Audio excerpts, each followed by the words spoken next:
9번 문제 한번 볼게. 지금 이렇게 이게 지금 양적 관계잖아. 그럼 괴수를 우리가 좀 알아야 될 거 아니겠어? 근데 A, B투니, B투니 이런 말이 나오면 뭐를 알아야 되냐면 아, 분자식이 있구나. 그럼 화학 반응식을 완성할 수 있는 거야. 아, 반응물에 A, B2가 있어. 그리고 B2가 있어. 이게 얘가 된다는 소리야. A, B, 3 이렇게. 그렇겠지? 자, 이렇게 된다면 계수를 잡을 때 여기에 보니까 A가 여기에 있고, 그치? 그러면 여기 계수 이 잡으면 끝나는 거 아니야, 이렇게? 그치? 여기다 이 잡어. 됐어? 그치? 이 계수는 자연수다. 1, 2, 3, 4 중에 있어. 그러니까 딱딱 넣어보면 그냥 나오는 거야. 이거 잡느라고 미정계수법 쓰고는 시간 다 버려. 자, 이러면 식이 맞았지? 질량분명히 성립했어. 이렇게 놓고 그림과 같이 3g의 AB2와 B2가 들어있어. 그치? 자, 중요한 건 이거다. 얘들 기체의 온도가 어떠냐 이거지. 밑줄 쳐. 같은 온도 같은 압력이야. 첫 번째 줄 끝에 아무것도 법칙이라고. 이해 갔어? 네.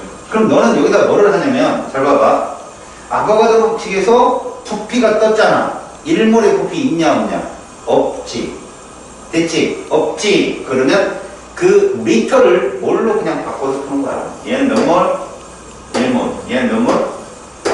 이렇게 놓고 푸는 거라고. 1리터는 1몰이고 2리터는 2몰인 거야. 그냥. 그리고선 한 페이지에 문제를 다 풀고 싶으면 여기다 이거 쓰란 말이야. 몇 g이라고? 3g. 얘도 몇 g? 3g. 그럼 우리는 뭘 할 수 있지? 같은 몰수일 때 질량의 P가 분자는 거야. 맞지? 그러면 우리는 이건 알 수 있어. 봐라. 1몰이 3g이야? 그러면 이게 진짜 1몰은 아니잖아. 1리터잖아. 같은 부피일 때 질량비도 분자는 거잖아. 그러면 얘는 2몰일 경우 몇 g이 되는 거야? 6g. 6대 8g 분자량. 그래서 여기다가 이것도 알고 있는 거예요. A, B2는 분자량이 6이고 B2는 얼마다? 3이다. 이렇게 넣는 거지. 알겠어요? 네. 야, 이렇게 되면 어떤 결론이 되냐? B2가 3이면 그지? 이거 봐도 알잖아. 너. B2가 3이 되잖아. A는 뭐냐 원자량? A 대 B 원자량비를 보면 얘는 3일 거고, 그지? 얘는 1.5일 거 아니야. 그지? 3의 반이니까. 그럼 결국 몇 대 몇이야? 2래. 1일이네, 이게. 이렇게 된 거지, 이렇게. 됐어요? 원자량비도 나왔고. 그러니까 니은 무조건 맞았죠. 하나 걸렸잖아. 자, 그 다음에 뭐 하느냐? 바로 이걸 해야 되는 거야. 이게 반응 처음이잖아. 그럼 얘가 몇 대 몇 대 몇으로 반응을 한다? 2대 1대 2로 반응을 하는 거니까 나중에는 이거에 맞춰서 보면 누가 한계 물질일지 나온다는 얘기야. 원래 얘가 한계 물질이 돼야 되는 거 아니야 이렇게? 맞지? 그래 얘가 이거만큼 반응하고 맞지? 네. 이거만큼 생길 거 아니야 이런 식으로. 맞죠? 그러면 얘는 얼마 남어? 이거 남겠지? 얘는 이렇게 되겠고 맞죠? 그 0이잖아. 그러면 여기다 질량을 써. 얘가 3g이야. 맞지? 2분의 1몰이면 이거 4분의 1로 준 거잖아. 몇 g이고? 이렇게. 그럼 이거 합친 게 얘잖아. 질량 보존을 위해서. 이거 4분의 12g이잖아. 결국 뭐야? 4분의? 이렇게 나오는 거지 이게. 됐어요? 그래서 얘가 몇 g 나와? 4분의 12. 지금 이게 4분의 1몰이니까. 그죠? 얘는 4분의 12잖아. 뺐으니까 얼마야? 이렇게 되네? 그치? 그럼 얘는 4분의 15g이고 둘이 합치면 얼마 나오냐? 6g 나와? 됐어요? 반응처럼 몇 g이었어?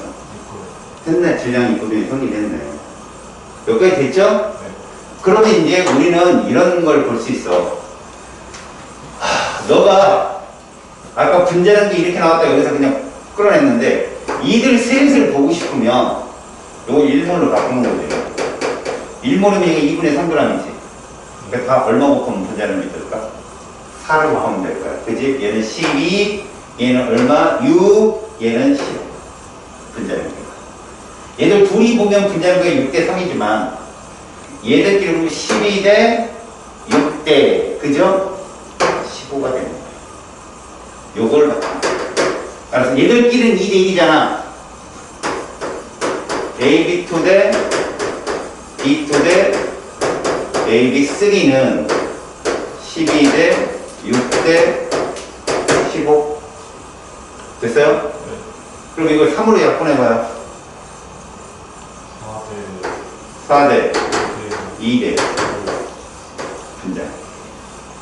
됐죠? 네. 자, 문제. 꼭지를 열기 전 전체 원자수의 B는 이라고 했잖아요? 잘 들어요. 얘 몇 물 있다고 우리가 계산했죠? 1물. 그럼 이렇게 보는 거죠. 꼭지를 열기 전 AB2는 몇 물 있었다고? 1물이 있은 거예요, 이렇게. 꼭지를 열기 전 B2는 몇 물 있었던 거죠? 2물이요. 그러면 원자는 이거 3원자죠? 분자물수 1이고 얘는 2원자죠? 분자물수 2고 3대 4가 정답이었어요. 그래서 기억은 틀렸습니다. 이해 갔어요? 이거를 잘 구분을 하셔야 되고 생성된 AB3의 질량 4분의 15g을 약분해요. 3.5는 아니잖아. 그치? 3.75예요, 75. 이것은 틀렸습니다. 알겠죠? 네. 다음 또 질문. 10번, 11번. 자, 10번 한번 봅시다.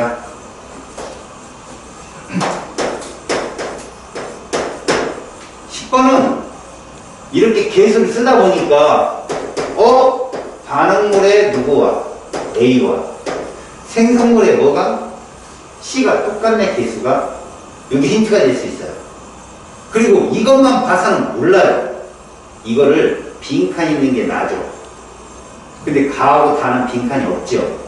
이걸 쭉 나열해보고 눈으로 보면 답이 나옵니다. 써볼게요. 가부터 써볼게요. 가를 써보면 우린 이런 걸 쓸 줄 알아야 돼요. 반응 전 전체 기체의 몰수가 이렇게 딱 뜨잖아요. 그러면 한계 물질이 누군지 찾으시면 됩니다. 한계 물질이. 여기 써있는 내용들은 이런 거예요. 지금 보니까 Xg의 B가 들어있는 이렇게 써있잖아요. 제가 얘기했죠. 몰수를 먼저 쓴 다음에 그 위에 질량을 위첨자로 써놓으라고. 그게 좋아요. 왜 그러냐면 우리는 이 계수비, 몰수비가 질량비하고 다르다는 걸 알기 때문에 질량을 이렇게 위에다 같이 있다면 위에다 쓰는 거 연습을 추천드립니다. 안 그러면 공백이 되게 많이 돼요. 알았죠? 그러면 먼저 Xg인데 얘가 지금 반응 전에 이제 전이라는 말을 쓸게요. 반응 전. 알았죠? 전에 몰수가 몇 몰인가 봤더니 1.6몰입니다. 그러면 누군가는 한계라는 거죠. 한계 물질이 있어요. 누구예요? A죠. 그죠? 반응 후에 보면 얘가 반응이요. 전반응 이렇게 쓸게요. 이제 처음 반응 나중 이런 거 안 쓸 거예요. 전반응 쓸 겁니다. 얘가 Xg 있는데 얘가 모두 반응했잖아요. 반응을 한 해를 미지수를 줍니다. 근데 지금 X라는 미지수가 있기 때문에 그냥 M몰이라고 합시다. M몰. 그럼 얘를 M몰로 놓으면 얘가 뭐가 되냐 이렇게 바꾸는 거죠. 1.6 마이너스 M이 되는 거죠. 둘이 합쳐서 나와야 되니까. 이거 많이 이용하세요. 전체 몰수 주어졌을 경우. 그리고 얘가 몇 g이라고요? 이렇게 위첨자. 얘는 모르잖아요. 지금. 계수를 씁니다. A, B, A를 쓰죠. 얘가 모두 반응을 한다. 이렇게. 모두 반응하는 애를 미지수로 놓는 거죠. 그러면 이거 A분의 M 변했잖아요. 이거 봐봐요. 여기 A분의 M을 곱하면 이거 나오잖아요. 그럼 이건 뭐가 됩니까? A분의 BM몰이 되고요. 맞죠? 얘도 플러스 M몰이 되는 거예요. 그냥. 계수가 똑같으니까 얘랑. 그래서 써보니 1.6 마이너스 M 마이너스 A분의 PM 얘는 M 이거 합친 게 몇 몰이다? 옆에 써있는 0.8몰이야. 맞지? 네가 봐도 계산이 딱 안 떨어지는 거야. 얘는 지워지는데 미지수가 3개잖아 지금.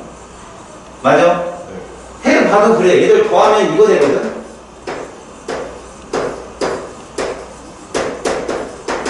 여기서는 답을 못 찾겠구나. 포기하지 말고 나로 나의 전에 반응 전에 얘는 지금 한계 물질이 이제 B예요, B. 그러면 봐요. 저는 전체가 1.3몰인데, 맞죠? 네. 얘를 N몰, 우리가, 얘를 N몰로 놓자, N몰. 이렇게, N몰. 누구를? B를. 한계 물질이니까, 사라지는 애를 이제서 놓는 게 좋습니다. 알았죠? 그럼 여기 이렇게 되겠죠? 그래서 N몰로 놓으면 얘는 뭐라고 썼어요? 2.4 N몰 이렇게 쓸 수 있잖아요. 그죠? 이렇게 씁시다. 이렇게 가로치고 얘도 몰 하면 우리가 가로를 쳐줘야 돼요. 이렇게. 됐어요? 그럼 여기서 반응을 할 겁니다.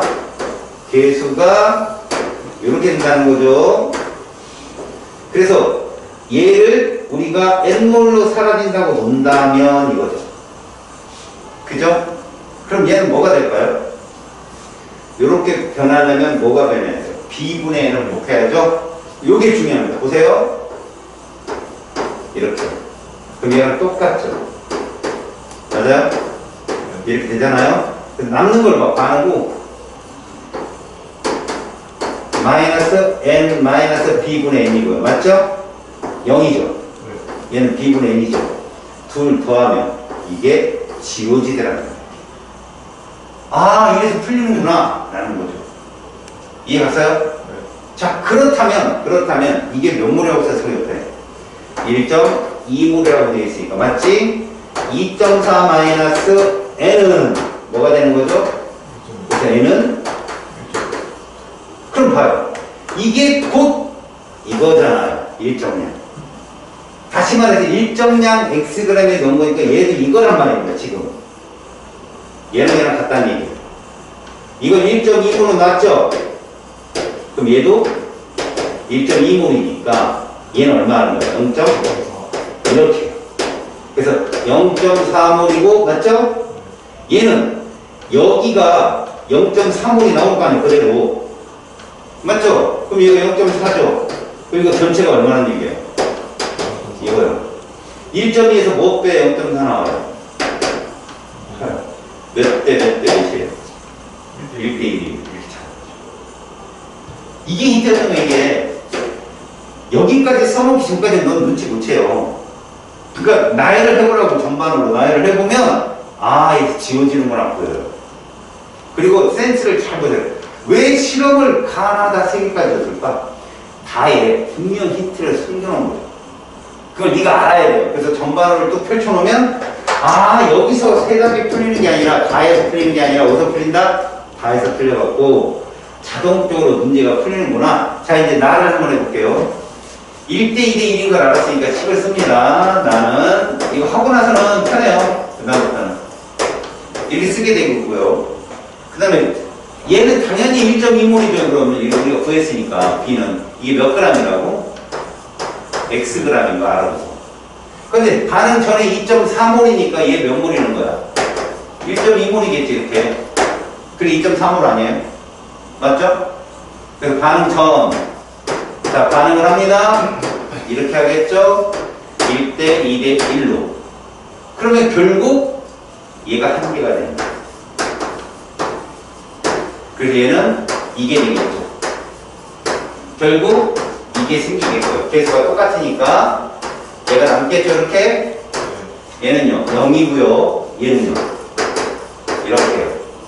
이게 반응 후의 모습이에요. 그럼 전체 몰수 얼마? 1.0몰이 나오겠네요. 1.0몰 안 나오는데? 뭐지?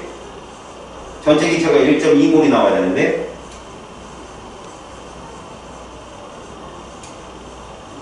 뭐요? 옵스. 뭐가 잘못됐나? A 반응 후가 0.6. A 반응 후가. 아, 부끄럽네. 왜 0. 하나, 진짜 창피해. 이렇게. 그럼 1.2몰이 맞죠? 네. 그래서 거기에는요, 실린더 속의 기체의 종류는 누구누구 있어야 된다? A하고 C가 있어야 정답이고요. 그 다음에, 얘들이 1.2몰이니까 답은 맞겠죠.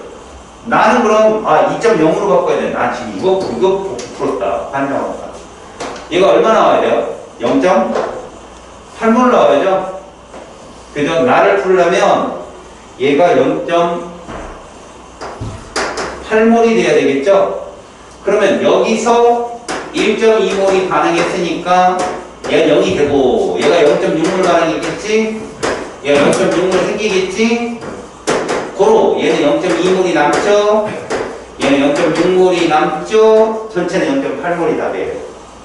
그리고 남는 기체는 A하고 C가 정답이고요. 자, 기억 볼까요? A는 1이고 B는 2니까 틀렸죠? 다음 니은 B 1몰의 질량 여기 한번 보자. B는 1.2몰이 몇 g이라고? Xg인데 우리는 이게 분자량이잖아. 이거 10분의 12 얼마? 5분의 6이잖아. 이거 곱하면 되지. 그래서 1 만들려면 그럼 이건 몇 X? 이렇게 돼. 분자량 요청에 X예요. 그 미음 맞습니다. 그리고 나에서 전체 기체는 몇 몰이에요? 이게 0.8몰이죠.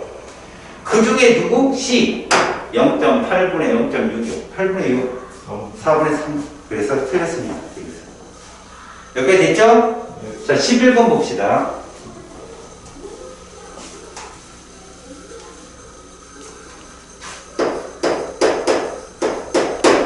자, 11번은 기체 A, B가 반응해서 C가 생성되는데 개수 줬어. 누구 거 줬어? B를 준 거야. B는 1이야 1. 이런 게 중요해. 아, 하나 줬구나 하는 거. 이게 되게 중요하거든. 자, A 기체 5몰이 들어있는 실린더에 그래서 먼저 봐. 일정량이 누구야? 얘다. 5몰. 자, 전에 이거 5몰 있었어. 그러면 너는 딴 거 보지 말고 B 몰수에 따른 이렇게 써 있잖아. 그러면 그대로 적어. 가를 봐. 가는 얘가 몇 몰이래? 1몰이래. 이렇게 1몰. 그럼 반응을 할 거 아니겠어? 몇 대 몇 대 몇으로 한다? A 대 1대 C가 할 거야. 반응하고 이렇게 보는 거야. 그치? 그러면 거기 X 이렇게 써 있잖아. 미지수는 못 풀어. 그냥 냅둬. 그럼 이제 누구를 본다? 나를 보잖아. 이렇게 보자고. 이거는 미지수 놓고 막 푸는 게 아니라 수열처리 수치를 푸는 거야. 얘가 5몰 있을 거야. 5몰. 얘 몇 몰? 이렇게. 됐지? A 대 1 대 C라고 돼 있다고. 자, 이렇다면 네가 경우수를 때리는 거야. 만에 하나 얘가 모두 반응했다. 한 개 물질로. 그치? 그럼 이건 몇? 얘는 이렇게 되는 거거든. 그럼 5-2A가 남지. 얘는 이렇게. 그럼 밑에 조건으로 반응물의 몰분의 생성물의 몰이라고 했거든. 그러니까 결국 뭐냐? 남아있는 애 거기에 보니까 반응 후 5-2A분의 누구? 이거거든. 이 조건에 따르면 맞지? 이게 얼마?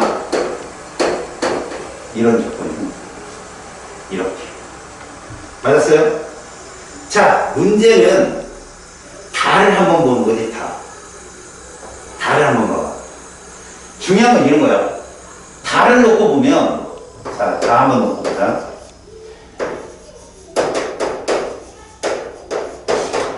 누가 다 반응했는지 모르잖아.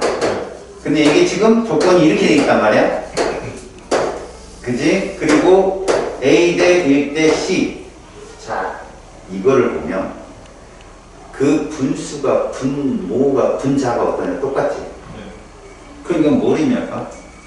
똑같다는 건 똑같다는 건 과연 어떻게 반응을 했을 때 이렇게 나오느냐? 분자의 몰수가 똑같다는 걸 어떤 걸로 찾느냐? 무슨 말이냐? 이거는 이런 얘기야. 분자가 10으로 똑같다. 10으로 똑같다. 그러면 누구를 한개 물질로 놓을 것인가 이게 중요한 거거든. 너가 그냥 놔보면 알아. 다시 말하자. A하고 C는 무조건 자연수가 돼야 돼. 그치? 그러니까 너가 얘를 0으로 놓을지 얘를 0으로 놓을지 네가 봐야 되는 거야. 근데 쉬운 건 뭐냐? 얘를 0으로 놓는 게 쉽지. 왜? 이걸 3으로 놓으면 이건 뭐야? 얘는 그래서 얘는 5-3a고 얘는 3c가 되잖아. 네. 그럼 쓰면 5-3a분의 3c가 뭐다? 7번. 이렇게. 됐냐? 네. 이렇게 놓고 풀어보는 거지. 그러면 이제 실제로 이렇게 놓을 수도 있어. 봐라. 얘가 3 나오려면 A가 1이면 되잖아. 근데 여기다 A 1 넣었더니 7 나와? 안 나오잖아. 다시 C가 10이 되려면 C는 5이면 되잖아. 너 5 넣었더니 나와? 안 나오잖아. 그러니까 두 식을 일부러 풀 수밖에 없는 거지. 알겠어요? 네. 그래서 이거를 풀면 이 약분이 되잖아요. 이런 식으로. 근데 얘는 약분할 수 있는 게 없고. 그럼 25-10a는 3c가 되고, 그죠? 네. 얘들은 50-30a는 21c가 되고, 이런 식으로. 알았어요? 네. 두 식을 어떻게 하면 될까? 여기다 3을 곱할까? 네. 3을 곱할까? 그러면 얘는 75가 되죠? 얘는 32가 되고, 얘는 15c가 되겠죠? 그럼 둘을 9구나 9시 이렇게 계산하면 돼. 자, 이런 위에서 아래로 빼는 게 좋겠지. 밑에서 위로 빼야 되나? 그죠? C가 음수가 나오는. 그러네요. 근데 밑에는 위로 빼도 네. 그렇죠? 애매한데 이거? 빼게 되면 5-2a이고 됐고, 뭐 계산이 좀 잘못됐나? 10a 30 됐고, 얘는 50 30a 됐고, 21c 빼면 자는 짝수 나오는데 얘는 음수가 되네. 뭔 계산이 이렇게 더러워?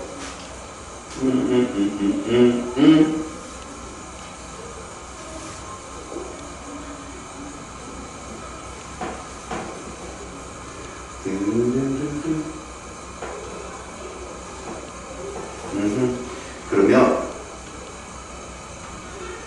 이렇게 뜨면 답이 안 나오네. 맞지? 야, 이거 문제 꼬아놨네. 이거 이렇게 되려면 이거 지금 이렇게 우리는 지금 B가 모두 반응했다고 나왔는데 안 나왔지.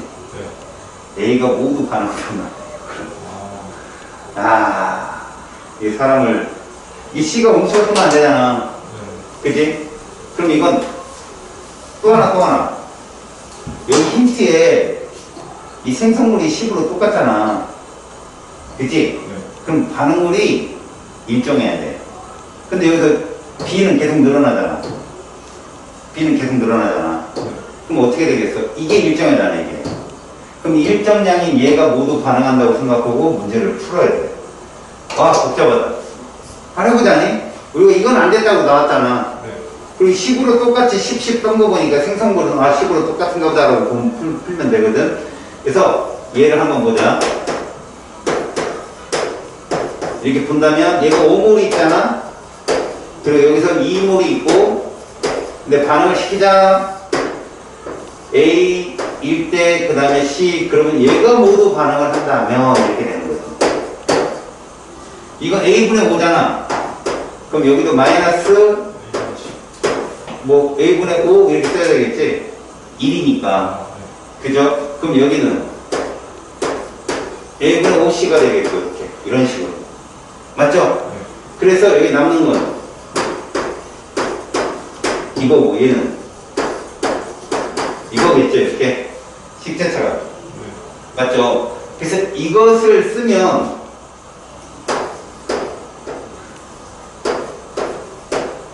이거 보내. 반응물이 분모잖아요. 그죠?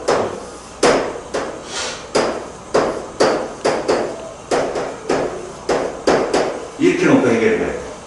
이런 식으로. 알았어요?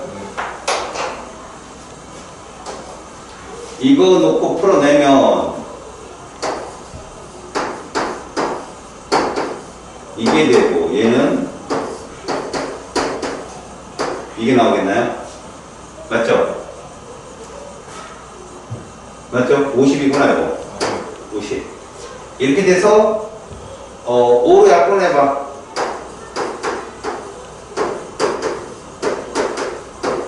이렇게 되겠지? A를 곱하면 이렇게 되나? 이렇게 놓고 풀어야 돼. 20 하나하고 아이 복잡해. 그 다음 다도 한번 넣어볼까? 쟤도 모두 가능한다. 다도. 그러면 이게 사람 피 말리게 하는, 시간 엄청 걸리게 하는 그런 문제가 됐네요. 똑같습니다. A분의 5, 여기는 A분의 50. 그래서 0,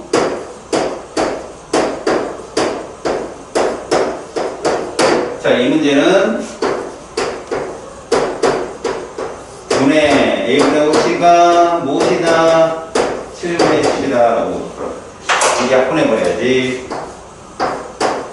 이렇게 되겠죠? 그죠? 그러면 계산을 해보면 A분의 7C는 이렇게 나오겠죠? 6 마이너스 A분의 10이 되고요. 맞죠? A를 곱하면 7C는 6A 마이너스 10. 됐어요? 자, 요렇게 놓고 풀면 되겠어요. 이렇게 되면 뭐 나옵니까, 이거?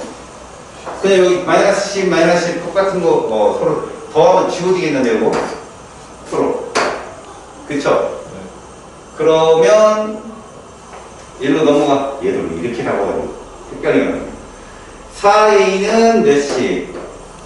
4A 플러스 7C는 그저 더하니까 30 플러스 6A가 되겠네요.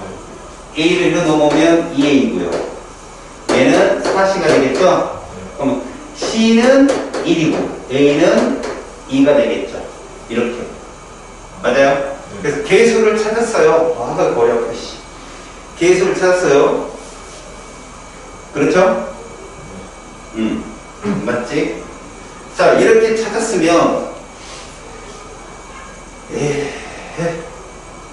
2대 1이라는 비율이 맞았나?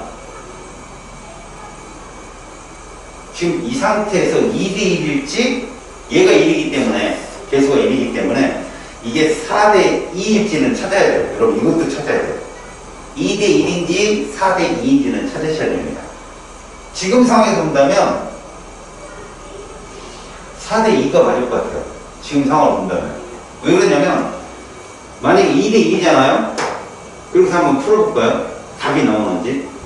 A를 1로 놓고 C를 얘를 1로 놔서 만약에 2대 1대 1이 돼버리면 얘가 5몰 반응할 때는 2.5몰이 반응해야 되거든. 그럼 안 맞잖아요. 그죠? 2몰이 있는데 어떻게 2.5몰이 반응해? 그럼 얘는 뭐가 돼야 돼요? 이게 돼요. 이게 맞아요. 그래서 3분의 10만 나오면 되는 거고요. 그래서 4에서 누구를 여기 5면 얘는 4분의 1이 줄어야 되잖아요. 그죠? 네. 그러면 결국 4분의 5몰이 반응하게 되고 한번 해봅시다. 여기다 넣어서 가부터 확인 한번 해볼게요.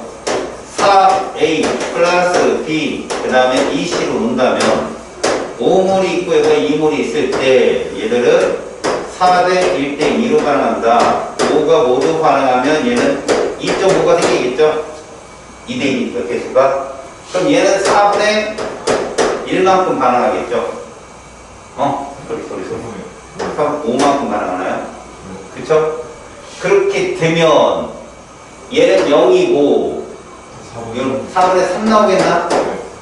얘는 이거 그대로 쓰면요 2분의 5지만 4분의 10이 되겠죠? 그죠? 2분의 5니까 4분의 10 맞아요? 그러면 얘들 값이 3분의 10이 나오네요. 이거분의 이거니까 그죠? 3분의 10 나오네요. 이게 맞아요. 참 더럽게 그렇게 나오네. 그래서 실제로 여기서 지금 일단 우리가 반응된 B의 모습을 또 구해야 되잖아. X값을 찾아야 되잖아. 5, 1 쓰고 풀어봅시다. 근데 이거 4대 1대 2 이건 쉽겠다. 얘를 한 개 물질로 넣으면 되니까. 그럼 이거 되겠죠? 이렇게. 그럼 얘 1 남고 얘는 얼마예요? 얘는 뭐 나올 거야? 1분의 2니까 2 끄겠네요. X는 2. 그죠? 그래서 X는 2인데 그러니까 실험가는 누가 B가 한 개 물질이고 실험 나는 A가 한 개 물질이었거든. 그래서 이렇게 봤더니 음수가 나오네? 그럼 바꿔버려야 돼. 무조건. 그래서 X는 2고 A 플러스 C니까 합치면 6이네요. 그죠? 그러면 6 곱하기 2, 12. 2번이 정답이에요. 와, 이거 은근 시간이 오래 걸리는데요. 네, 시간이 오래 걸려요. 11번은. 그래서 이런 문제는 진짜 복불복입니다. 자기가 이거 가자 자꾸 딱 들어가면 되는데, 근데 힌트라고 굳이 얘기한다면 선생님도 아까 보니까 나하고 다가 이게 반응물의 몰수하고 생성물의 몰수를 보니까 10으로 똑같아요. 생성물이 이렇게 10으로 똑같으려면 들어가는 물질이 한계 물질이면 B를 한계 물질 우리가 잡았잖아요. 그럼 그 분모가 달라야 돼. 분자가 참. 근데 10으로 똑같다는 건 이거는 일정량 반응물과 반응한 거라고 예상할 수 있어요. 그래서 지금 예상바로 본다면 A가 이거다라고 놓고 풀면 풀리긴 하는데, 과연 그렇게 푸는 애들이 몇 명이나 될까요? 어렵죠. 일단 지워지는 것부터 보고 들어가겠죠. 근데 나중에 우리 풀었던 대로 음수가 떠버리면 이거 아니구나 돌아가야 돼요. 원래로 시간이 좀 걸리는 문제예요. 다음 13번이요. 13번이요?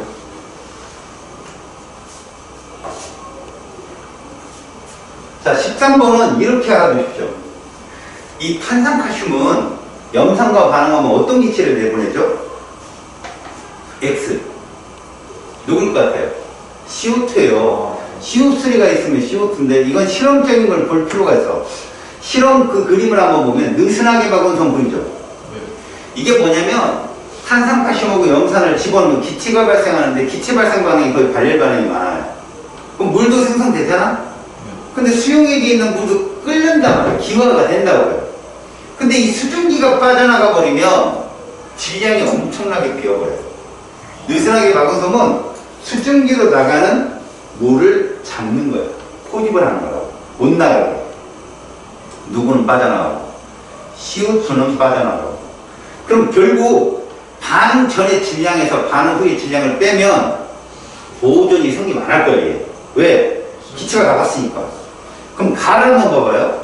반응된 질량이 얼마인가 봤더니 133.7이에요. 왜? 탄산가스 질량이 1g에다가 그 염산이 있죠. 묽은 염산 들어있는 비거 다 줘야 될 거 아니야. 133.7이란 말이에요. 그런데 반응은 133.26이에요. 얼마큼 빠져나가 봤더니 0.43만큼. 이해가냐? 그럼 네가 딱 알아들어야 돼. 탄산칼슘이 원래 1g이잖아. 그지? 탄산칼슘이 1g. 탄산칼슘 화학식량을 100으로 놨으니까 얘는 지금 100분의 1몰이 모두 반응한 거야. 그럼 당연히 CO2도 앞에 계수가 1이니까 100분의 1몰이 반응해야 되겠지. 네. 이산화탄소 분자량이 44란 말이야. 그지? 1몰이 44g인데 100분의 1몰이면 100분의 44. 이거구나 라고 보는 거지. 그럼 참고로 말하면 실험 나는 3.0g이 반응이기 때문에 100분의 3몰이 반응했다고 봐야 돼. 그치? 그럼 질량 변화는 얼마 나와야 돼? 앞선 가보다 3배가 질량이 줄어야 돼. 얼마? 0.44에서 3을 곱하면 1.32g 정도가 나온단 말이야. 그래서 우리가 3.0g에다 132.7을 더하면 얼마 나와? 135.7이지. 135.7에서 134.38을 빼보면 그게 1.32가 나오는 거지. 근데 반대로 올 수도 있어. 134.38에다가 1.32를 더해봐. 그럼 135.7이 나오냐고. 나온다 이거지. 그러면 나도 탄산칼슘이 모두 반응한 거야. 그럼 바로 가. 5.0g이네? 그럼 아까 말한 가에서 0.44g에 5배. 얼마 나와? 2.2g. 그치? 그래서 밑에 136.38에다 2.2g을 더했더니 나오냐? 안 나와. 그치? 보니까 빼보면 있잖아. 나랑 똑같아. 이게 무슨 얘기랑 똑같냐면 만약에 나 실험을 봤더니 탄산가스이 모두 반응했기 때문에 탄산가스이 가에서 나로 가면서 3배 질량이 증가했잖아. 몰수가 3배로 커진 거 아니야. 같은 탄산가스이니까. 그래서 발생한 CO2도 3배로 커졌는데 다에 가서 그게 성립을 안 한다면 그지? 바로 탄산칼슘의 양은 충분한 양이 돼버린 거고 염산의 양이 알았어? 염산의 양이 어떻게 된 거야? 한계가 된 거야. 더 이상 반응할 수소이온이 없는 거지. 실험을 3번을 한 거야. 그렇다면 가나는 탄산칼슘, 반응물 중에 탄산칼슘, 염산 중에 탄산칼슘이 한계물질이었고 다는 염산이 한계물질이었다는 거지. 그럼 결론 뭐야? 다를 봤더니 나하고 똑같은 1.32g이 나왔다. 그럼 뭘 의미하냐? 1.32g은 아까 CO2 100분의 3몰이거든. 그지? 그러면 탄산칼슘도 100분의 3몰이 반응한 걸로 나 실험에서 끝났단 말이야. 맞지? 근데 다를 했는데 다는 분명히 탄산칼슘을 얼마 집어넣었어? 100분의 5몰 넣은 거야 이렇게. 근데 이거 모두 반응하지 않았어. 왜? 발생 CO2가 똑같이 이거 나온 거지. 그러면 얘는 얼마가 남어? 이게 남는다. 반응을 안 하고. 이해했어? 그럼 여기서 우리는 뭘 할 수 있냐면 이런 걸 할 수 있는 거야. 이 식이잖아. 탄산칼슘이 있고 보채지 염산이 있고 염산 앞에 유일하게 개수가 붙는 거야. 2로 염화칼슘이 나오고 그 다음에 X기체인데 이게 무슨 기체야? 이산화탄소 기체라는 거야. 그죠? 그리고 물이 나오고 여기서는 포카스를 여기다 둔 거야. 얘하고 얘는 몇 대 몇이야? 1대1이기 때문에 제 1g 들어가면 얘 0.4g 제 3g 들어갔더니 얘가 1.32g 5g 들어갔으면 그 5배가 나와 2.2g이 나오는데 안 나오는 거지. 아 그러면 결국 이 실험에서는 얘가 얼마일 때 100분의 3몰일 때가 최대 반응하는 거야. 그럼 이거의 2배니까 얘 몇 몰이는 거야? 이렇게 반응을 한 거지. 그래서 얘가 얼마 나와? 이렇게 되는 거야. 그러니까 결국 탄산칼슘이 무제한으로 들어가면 그만큼 CO2도 무제한으로 늘어나야 되는데 늘어나지 않는 건 얘가 일정량이기 때문에 염산. 자 이제 문제 염산에 꼭 물어볼 거야. 자 무슨 말을 물어보냐면 기억 가에서 발생한 X CO2는 100분의 1몰 맞잖아. 가에서는 나에서 발생한 X의 부피라고 했는데 100분의 3몰 나왔잖아. 나에서 맞잖아. 100분의 3몰 기지? 야 기체는 1몰이 몇 리터라고 조건을 줬어 거기에 22.4리터라고 조건을 줬다 이렇게 맞지? 근데 얘가 지금 100분의 3몰이잖아 그지? 그럼 100분의 3몰 그럼 이거 얼마나 올까? 이렇게 쓸게 100분의 이거 점 넘어가면 이거야 이거 알았어? 됐어? 네. 그런데 이게 몇 밀리리터냐고 했잖아. 밀리리터 이거 곱하면 돼. 10의 3분. 맞지? 그럼 이게 지워지잖아. 1승만 남네. 672ml가 정답입니다. 알겠죠? 네. 지금 나와 다에서 반응한 탄산칼슘의 몰수는요. 100분의 3몰 같죠? 100분의 3몰이 반응했으니까. 맞죠? 지금 10 정답입니다. 근데 너 몰롱도 배웠잖아. 네. 몰롱 배웠지? 만에 하나 얘가 지금 염산의 부피를 만약에 주잖아? 염산의 부피, 수용의 부피를 주잖아? 그럼 이게 몰롱도 계산할 수 있다? 무슨 말이냐면 거기 출제자가 염산 수용이 지금 100ml가 있는 거지. 근데 우리는 얘가 한계로 수소이온이 100분의 6몰이 있는 거 알았잖아. 이 몰롱도 얼마냐고 물어보면 이거 얼마일 때로 바꾸는 거야? 1000일 때로 바꾸는 거야. 왜? 몰롱도는 1000이 기준이잖아. 1000ml. 몇 배냐? 10배. 그럼 10배. 0.6몰롱도 이것도 응용이 나올 수 있다고. 알았어? 네. 용액의 부피. 여기서 이거랑 이거 헷갈리지 말고 이건 용액이야. 이건 기체 부피고. 헷갈리지 말고. 알았지? 네. 몰롱도가 몇이 기준이라고? 1리터. 그래. 1000ml라고. 오케이. 그래, 네가 활용을 잘해.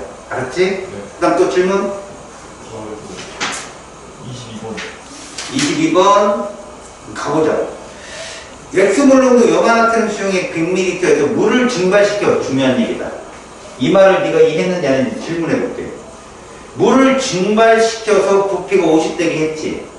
질문. 가에서 날아가면서 진해지겠냐, 옅어지겠냐? 진해져. 됐지, 거기까지. 그럼 가나 중에 어디 속에 NaCl 몰수가 더 많아?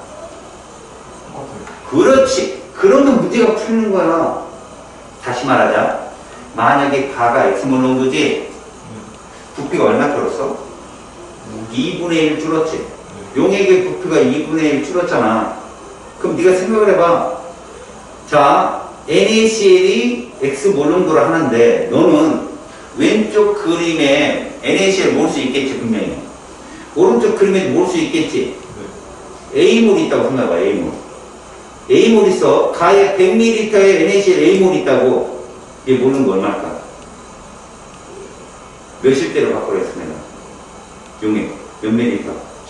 그래, 그럼 10배 해주면 되잖아. 그럼 10A 모르는 거라니까, 얘가. 맞잖아? 네. 그런데 나는 50에 A만큼 있는 거잖아, 몰수가.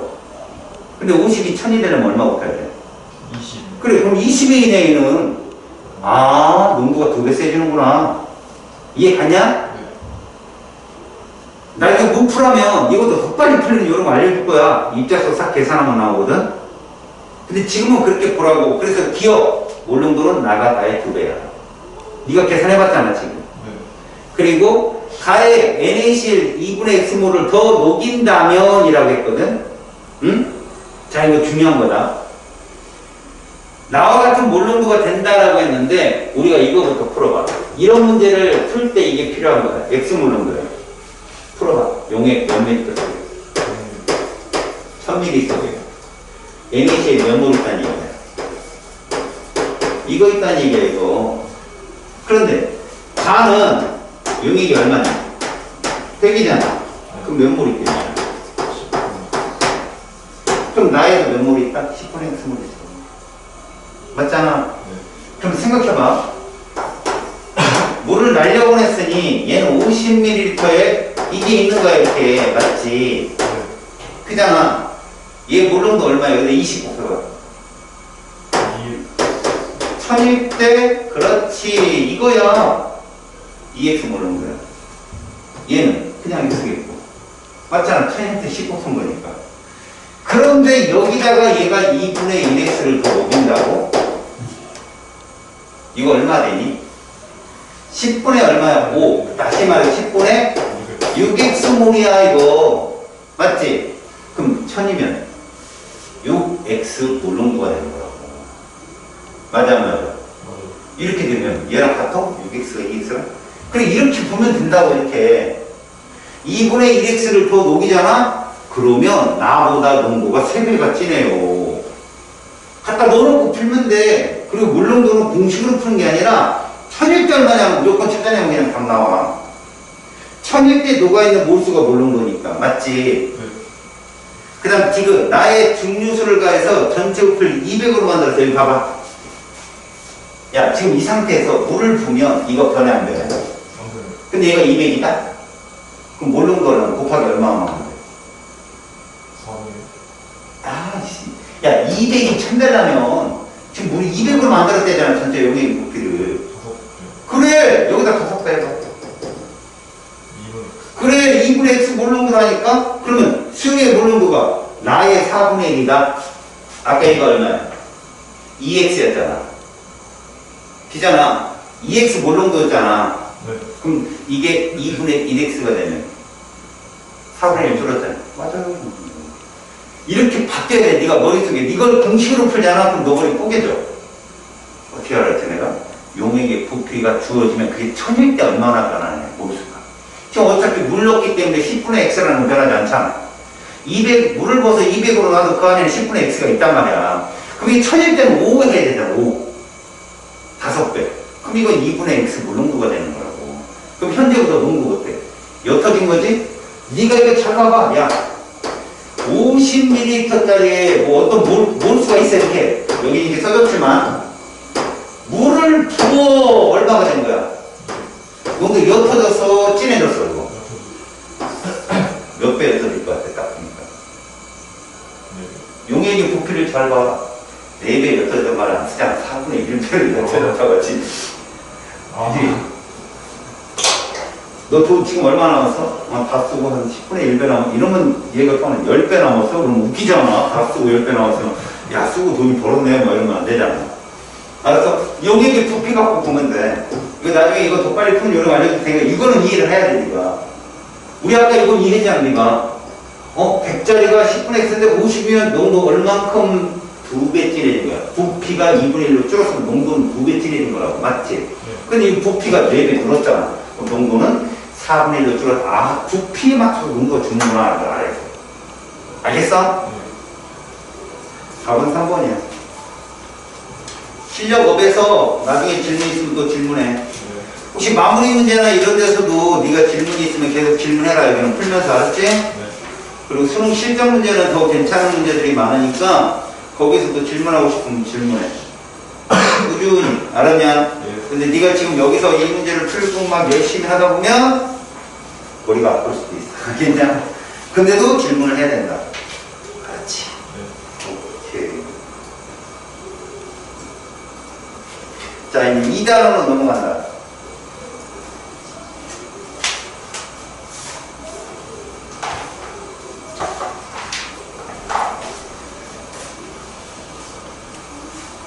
이렇게 막 지랄 맞은 거는 대신에 안 내. 걱정하지 마. 살짝 떨어지는 거, 기출문제 그런 것들을 많이 낸다. 아까 같은, 그지? A가 한숨을 치고 막, 그러면 어떻게 되겠냐, 애들이. 오늘 저녁에 수학생이 민치 간다, 뭐 이러고 힘들겠지. 그치? 그래서 무서웠겠네, 그러면. 자, 2단원 문제는 원자의 세계잖아, 2단원.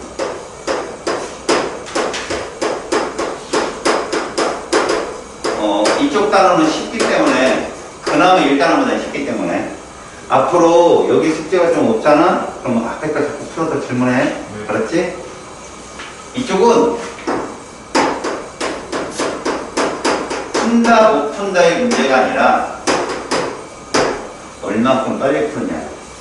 선생님이 알려주는 대로 그 핵심만 딱 잡고 가. 내신에서는 이런 거, 수능에서는 이런 게 나온다고 생각한다면 수능은 반드시 내신에 출제가 돼. 근데 내신에만 나와 그러면 수능은 안 나오니까 내신에선 나올 수 있을지 없을지 몰라. 그럼 참고로 알고 있어야 돼. 자, 이쪽 파트는 페이지 66쪽에 있지. 이쪽 파트는 앞부분은 물리학과 겹치는 부분이 많아. 물리 선택했나? 네. 어디 쪽이냐면 전기 쪽, 2단원 쪽. 그리고 보호 껍질은 거의 겹쳐. 보호 전자 껍질은 겹치는데 문제는 숫자가 다를 거야. 얘는 킬로조울의 에너지를 쓰고 걔는 2볼트를 쓰거든. 그 차이점을 선생님이 다 알려줄게. 물리학을 할 때 도움이 되라고. 알겠지? 여기서 원자구조 쪽은 왜 물리 파트 얘기가 슬쩍 꺼내냐면 이쪽 파트가 원자 구조를 입자를 파악하는 데 있어서 물리학의 접근이 첫 번째야. 이게 여기 쓰여지는 것들 다 물리학이야. 근데 우리는 화학 파트이기 때문에 화학에서 나오는 문제는 정해져 있다는 거지. 여기 실험이 쭉 나오거든? 실험이 쭉 나오는데 너가 알아야 될 건 추론만 알면 돼. 화학. 좀 쉽다 이거. 추론만 알면 돼. 결론은 물리학이 다 다루는 거야. 물리학도 안 나와. 시험 문제 잘 안 돼. 그러니까 여기서는 추론만 꼭 기억해라. 그러면 이제 우리는 뭘 알아야 되겠냐? 실제로 그 원자의 구조 파트에서 우리가 알아야 될 건 과학사 정도? 이렇게 해서 왜 얘가 이래야 되는가? 이유만 알고 추론만 잡자. 알겠지? 그래서 지금 보니까 실험이 발견이 첫 번째 페이지 66쪽에 전자 발견이 있고, 두 번째 원자핵 발견이 있고, 세 번째 양성자 발견이 있고, 네 번째 중성자 발견이 있단다. 알겠냐? 그럼 이건 뭐라고 설명할 수 있느냐? 연도를 잘 봐. 전자 발견 몇 년도냐? 1800. 그치, 97년. 원자는, 원자핵은 1910. 됐지? 양성자 발견 1800. 1915년. 아니야. 다시 읽어봐. 양극선의 발견. 1880년. 이거 제일 먼저지. 그지? 순서는 세 번째 있는데 제일 먼저지. 네. 그 다음 마지막에 중성자 발견은 1930년. 그렇지. 그럼 결론이 뭐냐? 양극선이라는 게 최초로 발견이 되고, 그 다음에 전자 발견이고, 러더퍼드고 그 다음에 체드윅이에요. 순서가. 그걸 한번 잘 보라고. 과학사가 그렇게 이루어져 있는 거야. 과학사가. 그럼 이런 실험이 이루어진 건 어떤 거냐면, 이런 실험이 이루어진 건 실제로 이런 실험이 이루어져 있던 거는 결과적으로는 도구의 발견이 이 실험을 가능하게 했어. 그 중간중간 과학사에 이런 발견이 있어서 이렇게 진행이 된다고 생각하고 보면 돼요. 알겠죠? 그 양극선의 발견을 왜 뒤쪽에 넣어놨냐면, 사실은 이 양극선 발견 같은 경우는 도구 발견 때문에 그랬다고 생각하는데, 일단 출발이 그 전기장애에서 출발을 해. 전기라는 학문이 훨씬 먼저 발견됐거든. 전기가 발견되고 그로 인해서 전기를 쓸 수 있게 돼. 과학자들이. 일반적으로 열을 가해서 에너지를 가했던 과학자들이 전기라는 에너지를 가하면서부터 우리가 눈에 보이지 못했던 미지 세계의 어떤 실험 탐구가 좀 더 활발해졌다고 보면 되는 거지. 처음에 우리가 그 양극선 발견을 뒤쪽으로 뺐잖아. 거기다 양극선이라는 말을 쓰잖아. 원래는 이제 이렇게 한 거야. 요런 게 이제 관인데, 이 관 안에다가 이렇게 크룩스라는 관이거든. 크룩스라는 과학자가 해가지고, 그래서 이제 이 크룩스 관을 가지고 실험을 하겠는데, 그래서 이제 린트겐이라는 사람이 높은 전압을 걸어주니까, 음극에다가 높은 전압을 걸어주니까 여기서 이제 빛이 나오는 거죠. 빛이. 물론 요 금속판이야, 금속판. 지금 내가 말을 언급을 하지 않는 이유는 그 당시에는 전자도 몰랐고 그냥 신기한 거지. 전압을 걸었더니 금속판에서 빛이 나오는 거야. 지금으로 따지면 이게 자유전자야. 근데 그때 당시엔 몰랐으니까 빛이 나오네? 와, 이런 실험이 있어요 라고 이제 막 저널지가 올리거든. 그때는 물화 생기가 포함이 안 됐어. 그냥 과학자인 거야. 다 올린 거야. 그럼 이런 거 올라가면 사람들이 그걸 가지고 막 여러 실험을 하게 되거든. 그래서 백종원이 뭐 이렇게 음식 하나 올리면 뭐 댓글 그지? 그걸 올리고 도망을 떨어뜨려 맛이 뭐 큰 어쩌니 이런 거 되게 많잖아. 그런 것처럼 그 중에 하나가 볼트슈타인이라는 사람인 거야. 이 실험에다가 이 사람도 본 거야. 분명히 원자라고 우리가 바라는 입자보다 더 작은 게 분명히 있을 것 같아요. 그래야 되고, 그래서 이 안에다 가장 질량이 작은 수소기체를 약간을 집어넣고 딱 전압을 걸어줬더니 빛이 나오는데, 그 빛이 분명히 수소 원자들의 결합 구조를 깰 거라고 생각합니다. 그 에너지가 깨서 봤더니 이렇게 가는 선 하나가 보이는 거예요. 눈으로. 빛 하나. 원래 수소기체를 채우고 얘를 쏟았냐? 그럼 여기서 붉은 계통의 빛이 막 나와. 그래서 빛이 나와. 물론 그거 갖고 프리즘으로 연결하고 이래서 이제 나중에 이제 발몰하는 사람의 어떤 에너지 등급이 이제 나오거든. 지금은 그 전 단계인 거야. 그냥 이렇게 무승극으로 끌려가는, 음극으로 끌려가는 빛을 보게 된 거지. 그래서 그걸 양극선이라고 해. 알았어? 근데 양극선이라면 우리가 이제 포지티브 레이라는 걸 쓰는데, 양극선이라고 하는 거는 분명히 수소를 구성하는 입자 중에는 양전하를 띠는 입자가 있다. 그건 원자보다 더 작은 입자다라고 발견하게 된 거야, 그냥. 이게 그냥 이 실험으로 끝나. 물론 여기서 파생되는 다른 또 실험이 있는데 그건 여기서 언급을 안 해. 갑자기 이 양전할 때 입자가 분명 원자다, 존재한다라는 걸 아는데 갑자기 누가 튀어나와? 바로 얘가 튀어나오거든. 전자의 발견이. 누구냐? 톰슨이라는 사람이고, 맞지? 이 사람이 1800년대 사람이잖아. 아빠 톰슨이야. 1900년대 초기에도 톰슨이 많이 나오거든. 걔는 아들 톰슨이야. 두 세대에 거쳐서 이제 톰슨이 막 과학자로도 활기를 치거든. 이 사람은, 아빠 톰슨은 뉴턴의 빠돌이야. 뉴턴이 뭐라고 했냐면 빛은 입자다라고 돌아가셨어. 그래서 연금술을 연구하다가 수분 중독으로 돌아가시거든. 근데 과학자들이 아닌데, 그전에도 빛이 입자가 아니라 파동의 성질을 띈다는 것을 수많은 실험을 통해서 막 발견을 해. 근데도 너무나 뉴턴이 영향력이 막강하니까 말 못하고 있다가 뉴턴이 들어가고 나니까 그 빛을 전 먹고 싶다 뭐 이런 식으로 슬쩍 이제 앵기는 거지. 그리고 진짜로 파동이라는 어떤 증거의 시험이 많이 나와. 물리학에서는 자세히 다뤄져 그게. 파동이라는 건 제일 중요한 게 뭔지 알아? 내질이 필요한 거야, 내질이.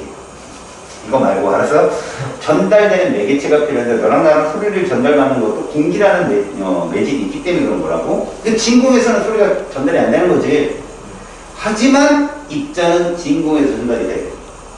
그래서 과학자들 중에 파동학자들은 태양과 지구 사이에 에테르라는 가상의 매질이 있다고 생각하는 거고 톰슨 같은 입자설은 진공이다라고 얘기하는 거야.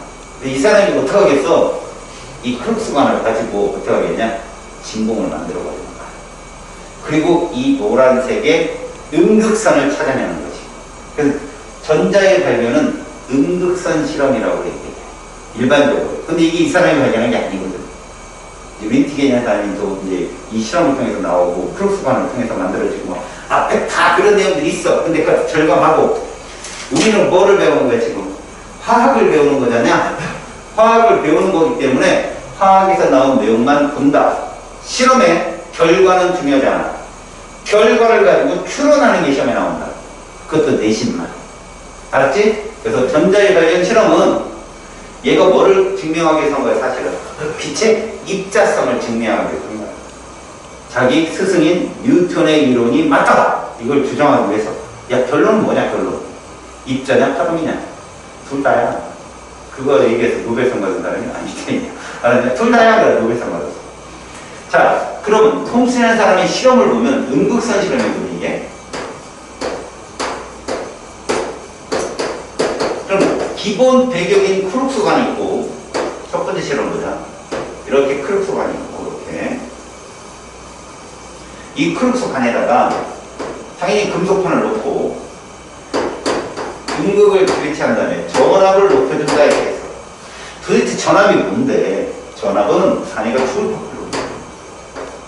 이 전기장에서 다루는 단위가 다른데 중력장은 킬로그램, 그램, 뉴턴 이런 걸 쓰잖아.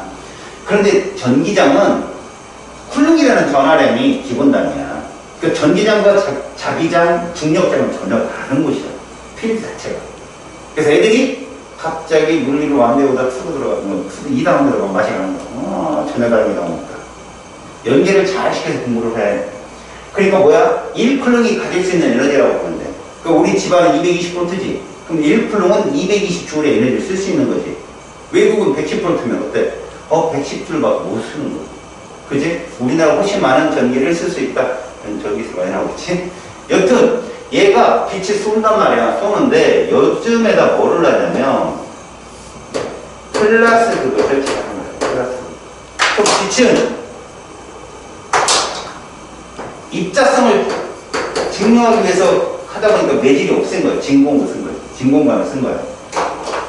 빛이 가는데 이제 증명을 했어. 빛이 나가. 봐라 이씨 빛 입자냐. 하고 증명이 된 거라고. 근데 이걸 끝나게 하냐고 얘가.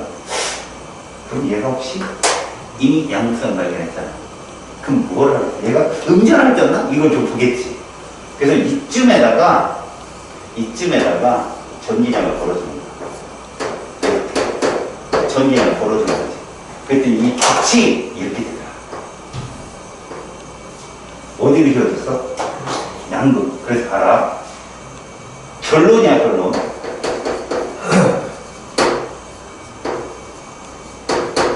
어디로 휘어진다? 플라스극 쪽으로.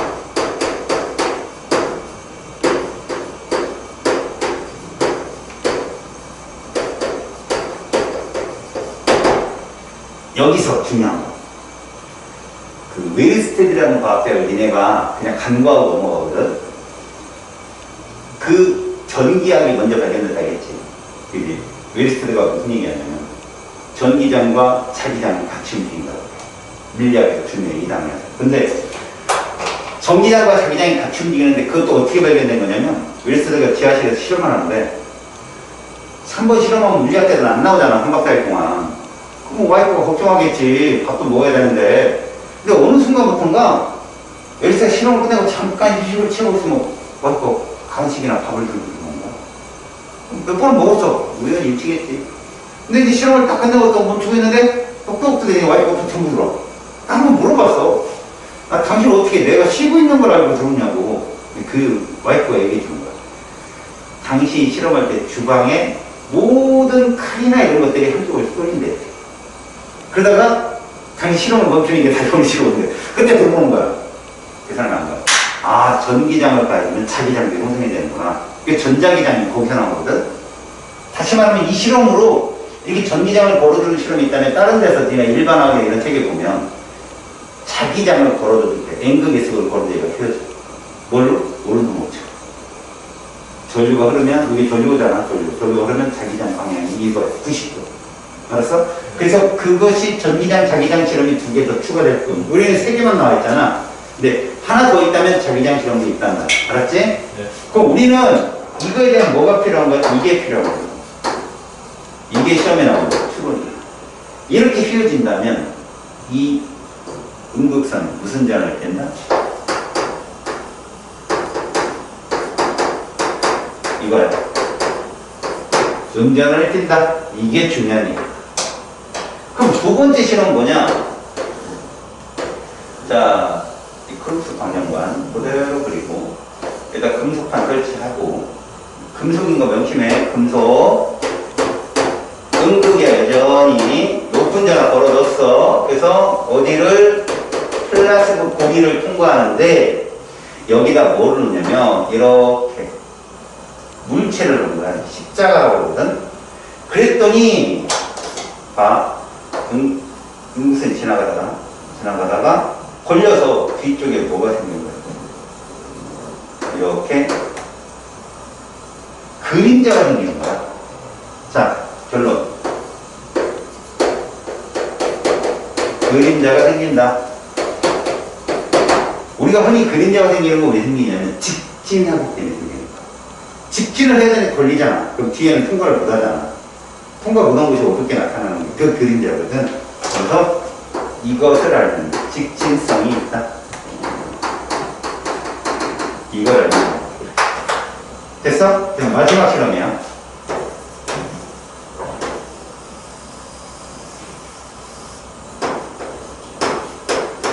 음극을 걸어두고 전압을 어떻게 이런 거고 전압을 어떻게 고리관이 있고 자, 플라스틱을 지나야 되는데 여기다 이렇게 물체를 넣은 거다. 물체. 이건 이제 바람개비라고 하거든. 바람개비. 근데 얘를 음극선을 딱 주니까 얘가 움직이게 돼. 그래서 결론.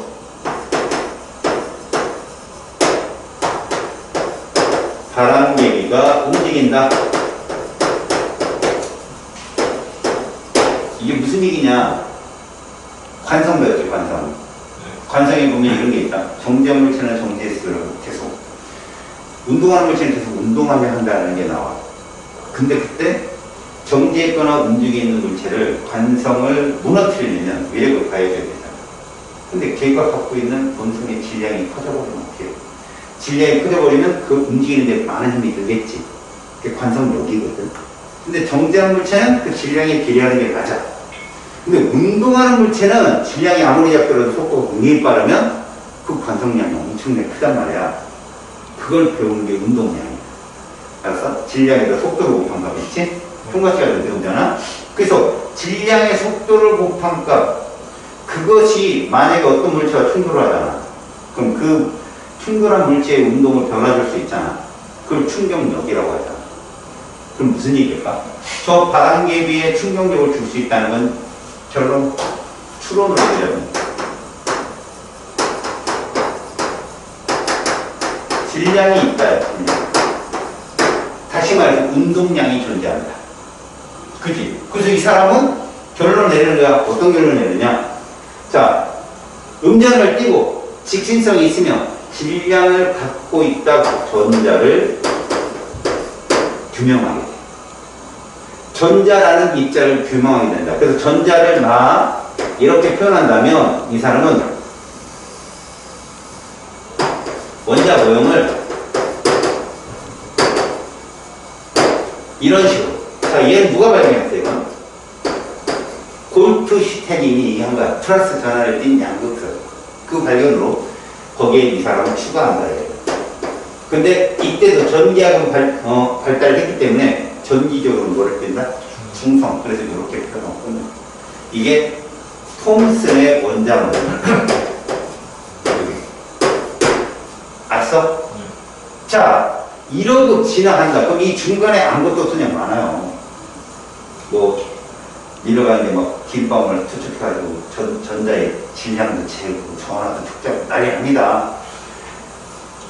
이때 가능하지 못하는 실험을 도와주게 만든 또 에너지의 발견이 있어. 그게 누구냐? 아, 방사선이야. 퀴리브이. 알겠냐? 네. 그 전까지는 방사선에 대한 그 인식이 무지해가지고 그 방사능을 띈 물질이 발견되잖아. 그러면 열이 엄청난단 말이야. 솔직히 손으로 만졌다가 손이 뭐 몇 도 이상의 화상을 입은 그런 기록도 되게 많아. 지금은 미친 짓이죠, 그게. 그런데 그 당시에는 몰랐으니까. 또 신성시하는 바람에 그 돌멩이를 신성시하는 바람에 그걸 신의 돌멩이라고 치면 가루를 내서 물에 타마시면 장수하다 이런 헛소문이 걸어가지고 그때 당시에 죽은 귀족들 보면 막 몸에서 정상에 막 10,000배, 12,000배 이상의 방사선이 검출되는 그런 처음 봤으니까 그렇다고 일찍 죽었죠. 러더포드 때도 그런 어떤 발견의 어떤 그런 것들이 좀 그렇게 방사선이 위험한 물질이라는 게 아직 인지는 안 됐던 것 같아요. 그래서 실험이 조금 무식해. 어떤 실험을 하게 되냐면 러더포드라는 사람은 이런 생각을 하는 거 모든 물리학자가 그런 생각을 했겠지만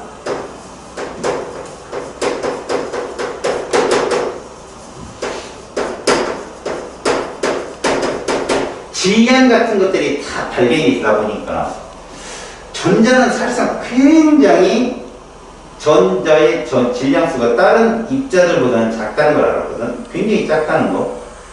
전체 질량을 재보면 이게 전자가 이걸로 이 질량을 못 만드는 다른 것들이 있을 것 같은데 이 안에. 그래서 양극선 정도가 그 전체 질량을 차지하고 거기에 또 다른 입자도 있을 거라고 상상을 했었어.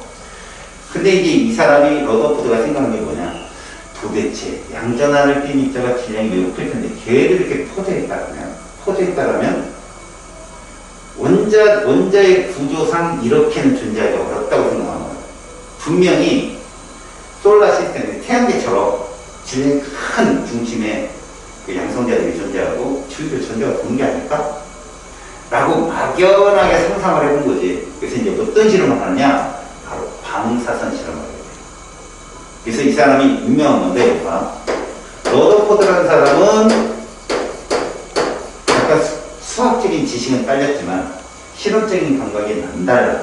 그래서 결과를 잘 추론해내. 그래서 스스로도 많이 그 실험을 해가지고 성공한 사례가 많지만 사람들이 얘한테 이 실험 의뢰하는 경우가 많았어. 그 러더포드의 이 실험. 유명한 실험이거든. 그럼 이 사람이 이 실험을 하게 된 이유는 얘 때문에 그래. 이게 방사선이야. 방사선은 알파, 베타, 감마가 있어. 알파는 구체적으로 알파 입자는 알파선은 얘야. 헬륨의 원자 핵이야. 무슨 전화 때문에 보니까 양전하를 떴다는 거지. 그럼 베타선은 뭐냐? 음전을 띤 전자의 흐름이야. 감마선은 그냥 중성입자의 흐름이고. 그래서 이 알파선이라고 하는 방사능을 가지고 실험을 하게 돼. 근데 알파선은 질량은 엄청 크지만 그렇게 멀리 가지는 못하거든. 그래서 뭐를 사용하냐? 방사선 총을 사용해. 뿅뿅 쏘는 걸. 그걸 자기 조교들한테 커다란 금속 박 있지. 여기서 말하는, 얘들이 말하는 실제 실험에 사용한 금속박은 금으로 만든 거예요.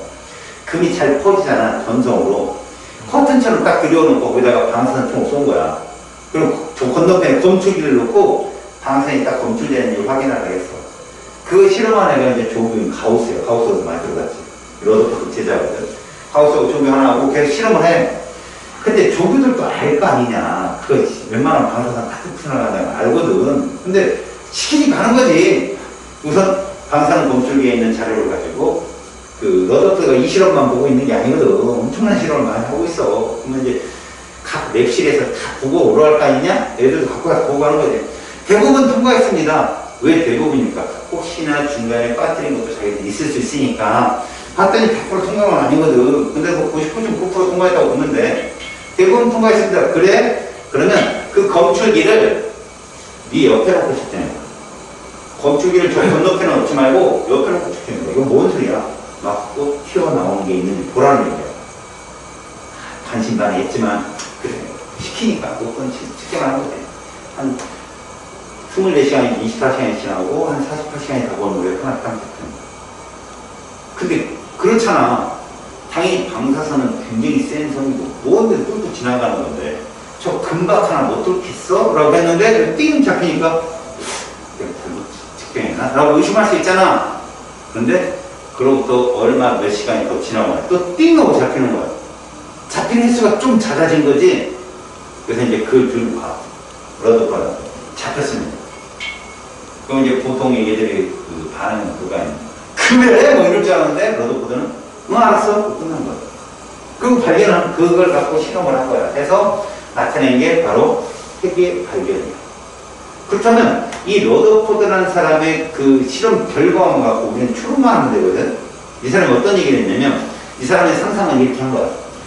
분명히 원자 내부에도 움직이는 전자가 있다. 이 전자가 바로 어떤 입자가 전기를 띠게 하는 원인이다라고 생각한 거야. 전자는 막 움직임이 가능한 거고 그 안에 양극선이라고 불리는 양전할된 입자는 분명히 움직이지 않다라고 생각하는 거지. 그렇다면 어디가 버티고 있을 것이고 걔는 원자 내부의 중앙 정도에 있을 것이다. 근데 물질은 우리가 금속박이라는 건 수많은 원자들의 집합체잖아. 어디가 중심이고 어디가 없는지 어떻게 알아? 다 엄청 많은 원자들이 있을 텐데 마구리를 쏘는 거야.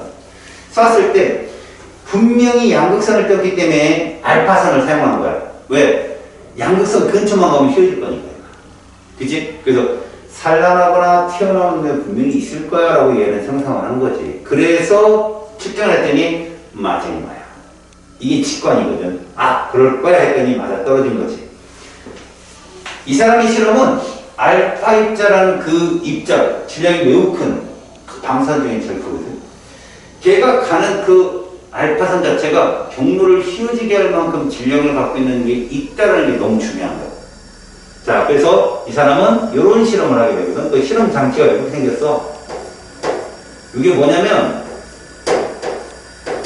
이게 방사선이라고 생각하면 되는데 일반적으로 총을 쐈다고 생각하면 돼. 그리고 여기다 금박을 넣는다. 이렇게 금박. 이 금박은 너 껌정이 알지? 그걸 이렇게 떼보면 금박지 있잖아. 그걸 보면 보이잖아. 금박이. 그 책상에 붙이 못해요. 딱 붙이. 초딩비 기지라고 넘어가잖아. 그 금방이 얇게 있게. 그래서 금속, 그때는 금으로 그 금박을 만들었다 했거든. 이쪽이 저쪽이 보일 정도로 커튼처럼. 만들고 쏜 거지. 그리고 거기에는 이런 게 나와 있거든. 뭐를 넣냐, 여기다가. 형광판을 넣는 거겠죠. 스크린. 여기까지 하자. 여기까지 이제. 얘도 여기까지 이제. 이렇게 한 거거든. 그러면 얘를 향해서 쏘는데 대부분은 여기에 찍힐 거 아니야, 여기에. 대부분은. 근데 가끔 이런 놈이 있더라. 튀어나오는 놈.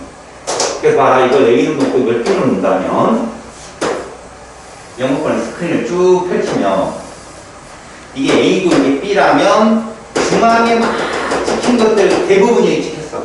근데 가끔 이런 놈이 있더라. 알았어? 네. 그래서 실험. 자, 결과 볼게. 첫 번째. 알파선 대부분은 금속박을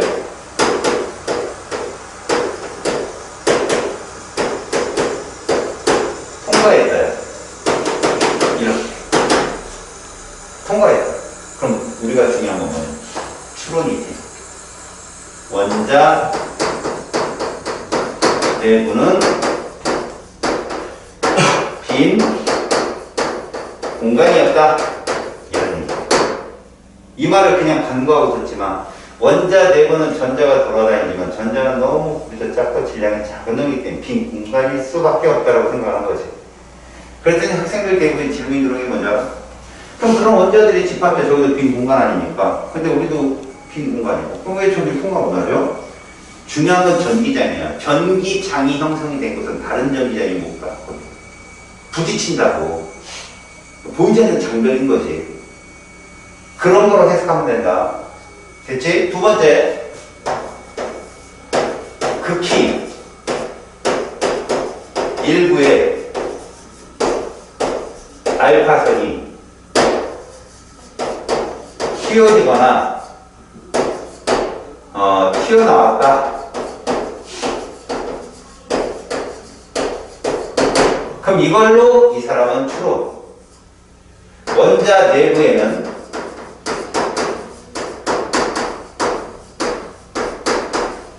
질량이 매우 크고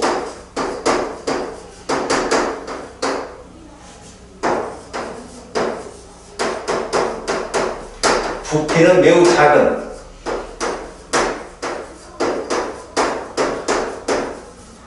입자가 존재한다.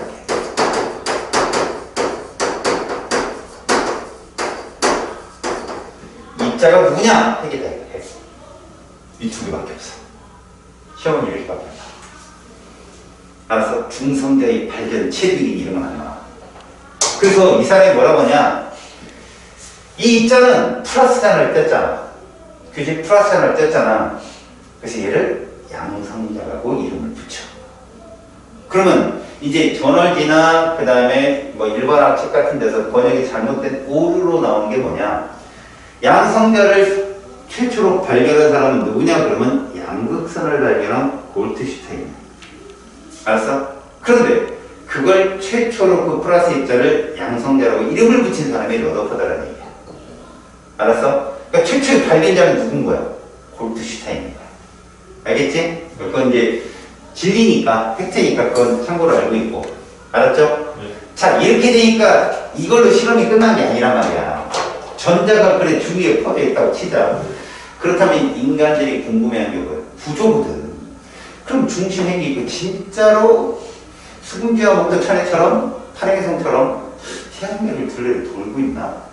그래, 움직이고 있다는 건 알았던 거죠.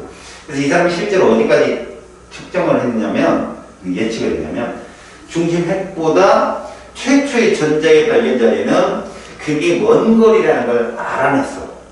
핵은 굉장히 미비한 중심이 있다면 그것도 굉장히 먼 거리에 최초의 전자가 존재할 만큼. 왜? 그렇지 않으면 양성자는 전자를 당기는데 얘가 되게 부딪힐 수밖에 없거든, 돌다가. 그죠? 당기니까. 근데 안 부딪힌단 말이야. 그걸 영원히 설명 못하고 끝난 거야, 얘는.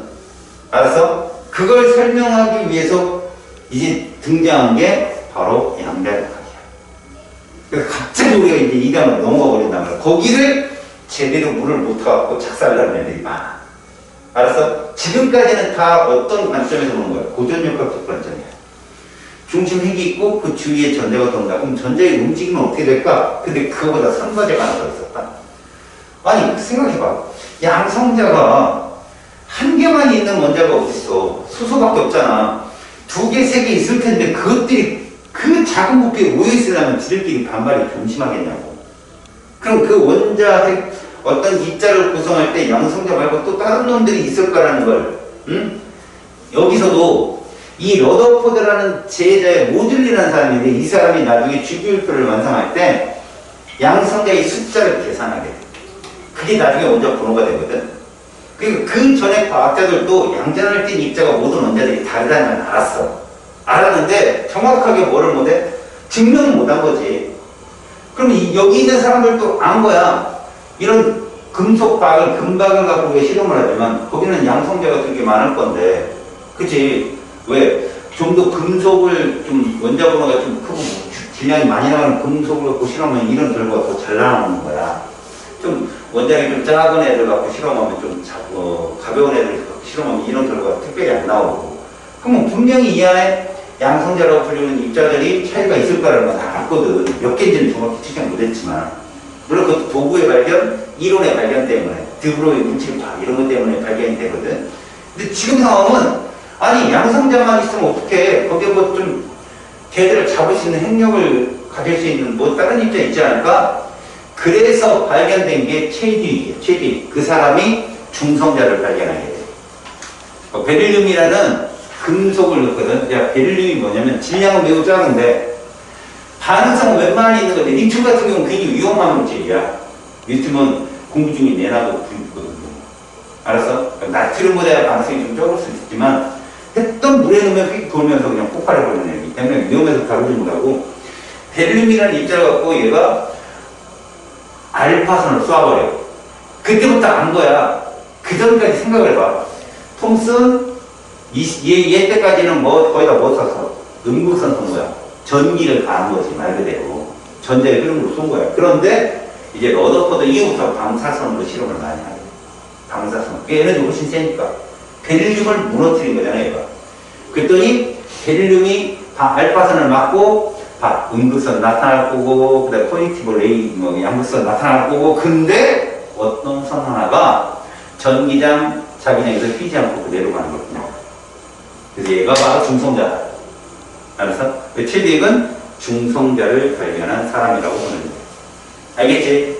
그러니까 최딕과 왜 골드슈타인을 뒤죽여놨냐면 나머지 사람들이 발견하는 원리랑 골드슈타인이나 그 다음에 최딕이 발견한 거랑 조금 달라.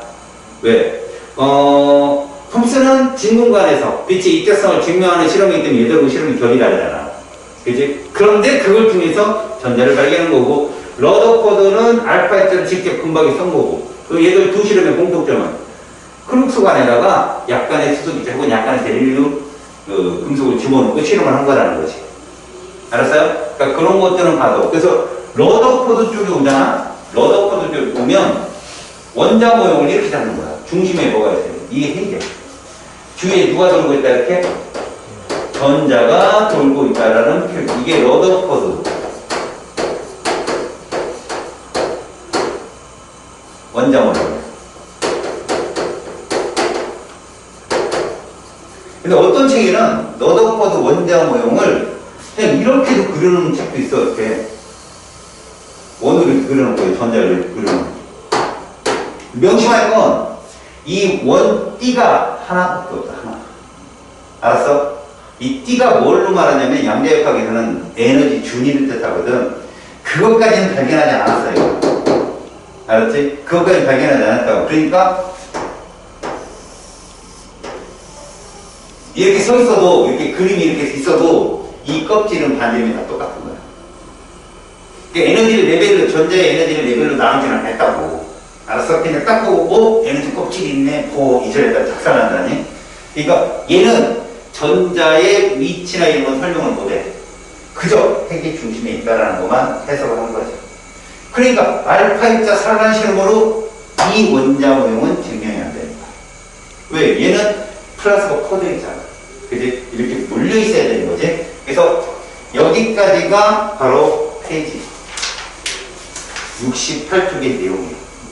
알았지? 이제 우리는 입자들 물리학이 아니기 때문에 입자의 발견 실험에서 제일 중요한 게 뭐라고? 전자.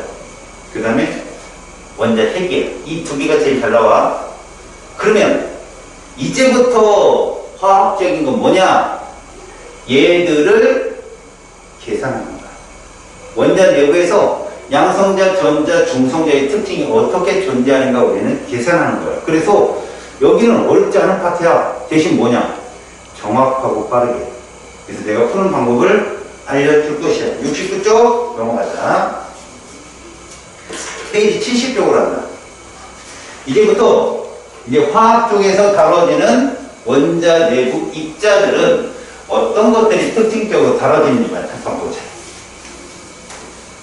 우리는 정량적 계산만 하면 된다. 자, 원자의 구조. 이제부터 뭘 간다는 거야? 원자의 구조를 한번 파악해 보겠다. 무슨 말일까? 핵은 있다는 걸 알았고, 전자에 있다는 걸 알았는데, 핵 주위의 전자의 모습은 어떨까라는 궁금증이 나옵니다. 여기 사실 물리학 파트하고 화학 파트가 겹치는 부분이라, 왜? 화학, 물리화학이라는 화학이 있거든. 나중에 무기화학이라는 그 부분의 어떤 원천인데, 원자의 구조 파트에서는 첫 번째 설명 보이지? 뭐 10의 마이너스 10승 미터 정도 되는데 핵은 10의 마이너스 15승 미터 정도의 크기에 해당되고, 이게 이제 뭐 10만 분의 1배로 이제 크기가 작다. 근데 감이 안 오잖아. 예를 생각하면 이제 월드컵 경기장이 있어. 그 중심에 센터포드 있지. 거기 모래알이 하나 있을 거 아니? 걔를 망치로 딱 보게. 그럼 가루가 되겠지. 그 가루자 하나가 이게 월드컵 경기장의 원자 크기라고 보면 돼. 그러면 그 공간은 수없이 비어있잖아. 거기 누가 돌아다니고 있는 거야? 전자가 돌아다니고 있는 거지. 그래서 원자력은 빈 공간이라는 거야.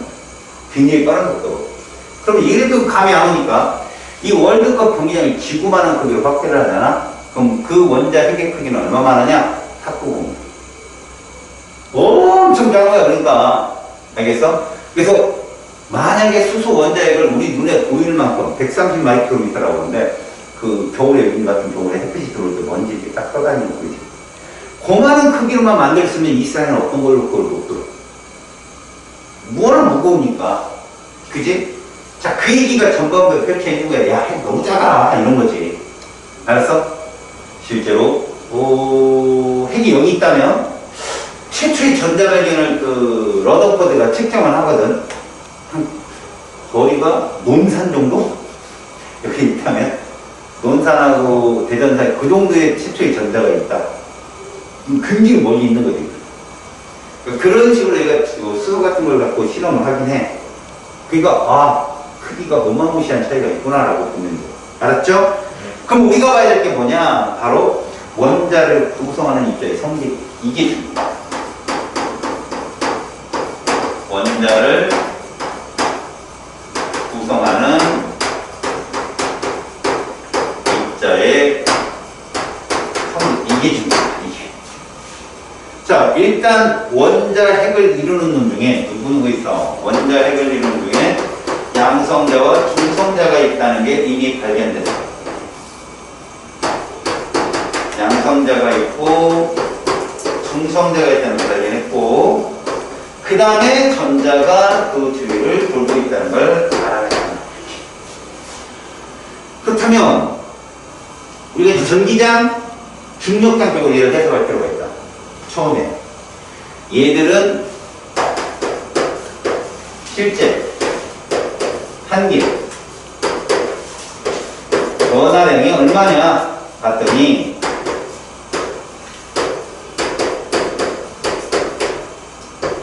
이 정도 되더라. 무슨 전화 썼다? 이렇게 플러스. 알겠냐? 1.673 질량이구나. 609 이렇게 할까? 그 정도 되나? 1.609, 602 정도 되네. 요 정도만 할게. 1.602 곱하기 10의 19승플로. 중성자는 안 떴다. 얘는 없다. 전자가 얼마인가 봤더니 이거야.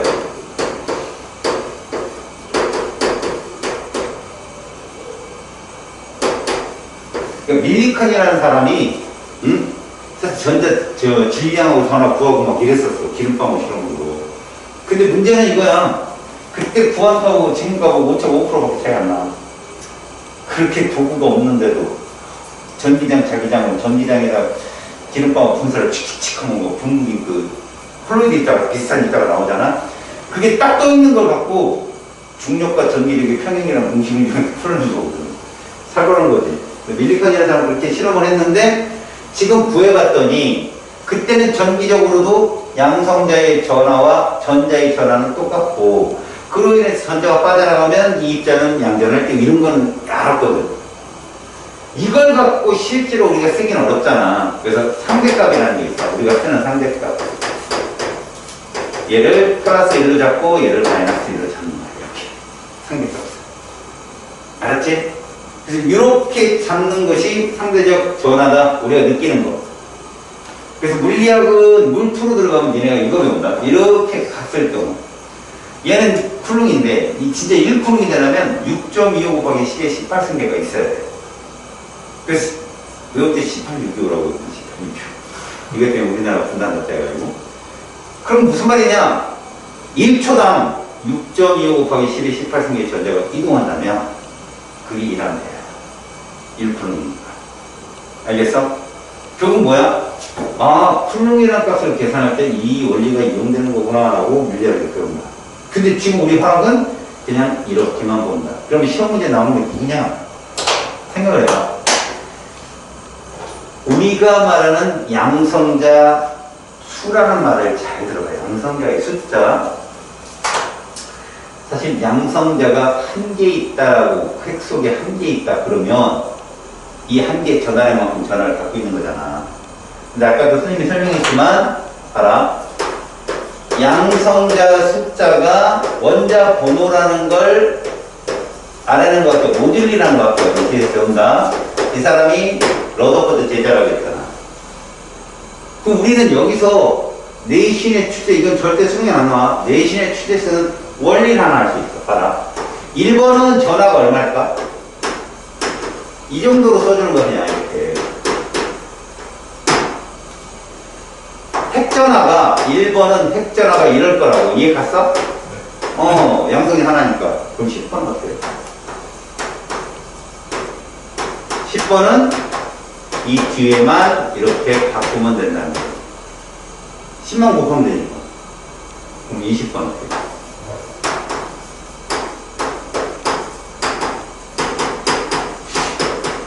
이렇게 된다는 거지. 자, 그럼 내 말을 들어봐. 1.76 곱하기 10의 마이너스 18성 풀는 거. 적어도 몇 번 이상이야? 11번? 그러려면 왜? 이거만 더하면 된다. 얘가 10의 마이너스 18성이 되려면 0.16을 여기다 더하면 된다고. 그럼 만약에 19번은 여기서 0.16을 빼면 되는 거예요. 이해하냐? 그러니까 적어도 핵전화를 딱 줬을 때 19승이야? 라고 뜨면 적어도 얘는 1번부터 9번 사이에 포함해요. 그잖아. 근데 18승이야? 그러면 11번부터 20번 사이인 거죠. 왜 20번? 이게 끝이니까. 우리 20분까지밖에 안 배우니까. 그럼 네가 문제가 무엇이다라고 접근을 할 수 있어. 그때 이용한다 이거. 알았지? 네. 그 다음에 옆에 질량이 있을 거야.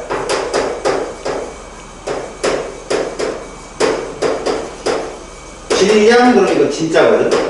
질량 수 그럼 가짜고. 오른쪽에 상대값이라고 써있지. 상대값. 그치? 상대값 여기 써있는데 얘는 뭐냐면 질량 수야. 얘는. 말 그대로 얘가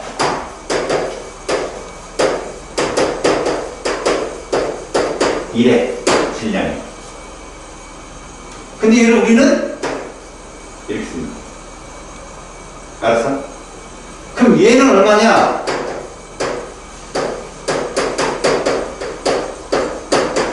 자세히 봐. 누가 더 무거워? 중성자가 무거워. 0.002만큼 무거워. 이거는 통과 시간에도 배웠겠지만 업, 끝, 다운, 업, 끝 되는 거예요. 얘는 업, 다운도 돼 있고 얘는 업, 다운 돼 있는데 다운 코크가 업 코크보다 무거워. 이런 거야. 하지만 우리는 화학은 있겠습니다. 자, 얘는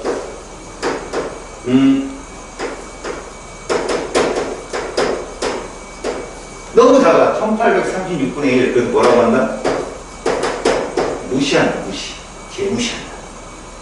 그래서 이 말이 무슨 뜻이냐? 이런 얘기야. NA나 NA 플러스나 언제나 똑같다. 전자나 통합하나 들어오나 똑같다고. 23호도 똑같아. 알았지? 그래서 이온 식량을 따질 때도 그냥 이렇게 쓴다 이런 얘기야.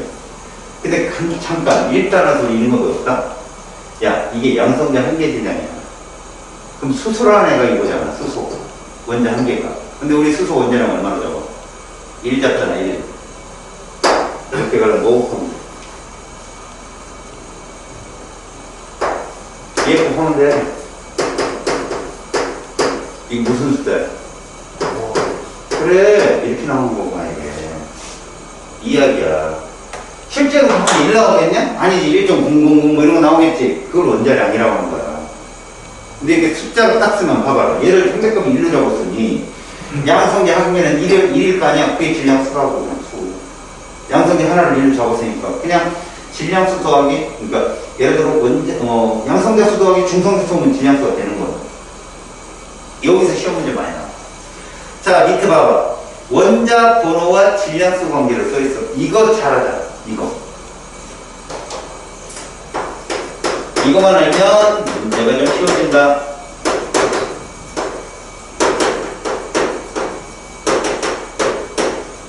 우리가 흔히들 어떤 원자를 표현할 때 여기 밑에 쓰는 이 Z를 뭐라고 한다고? 원자 번호라고 하는데 모듈이라는 과학자가 이것이 이렇다는 걸 알아냈잖아. 그치?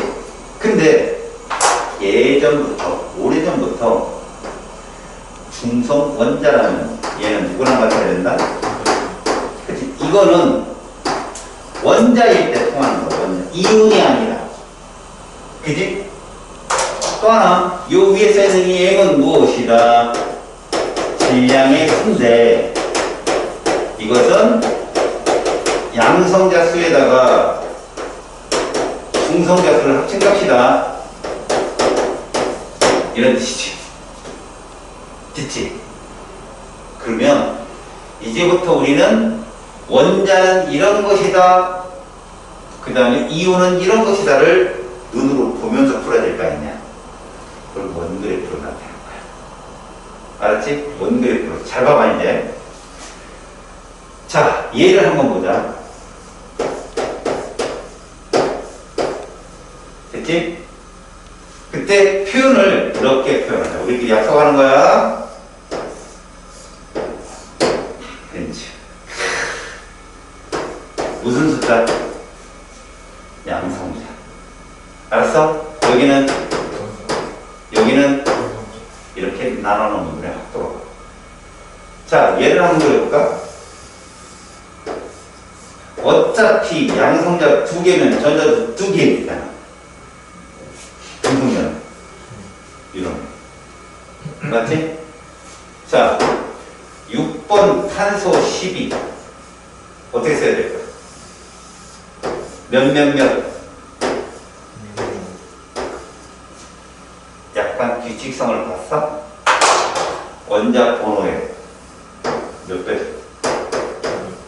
이런 애들이 1대 1대 1이 보이냐? 그러면 자, 얘는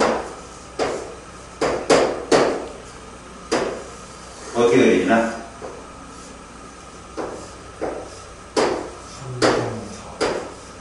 이렇게 돼. 그럼 이것과 이거의 차이에서 우리는 뭐라는 거야? 봐라. 만에 하나 어떤 원자가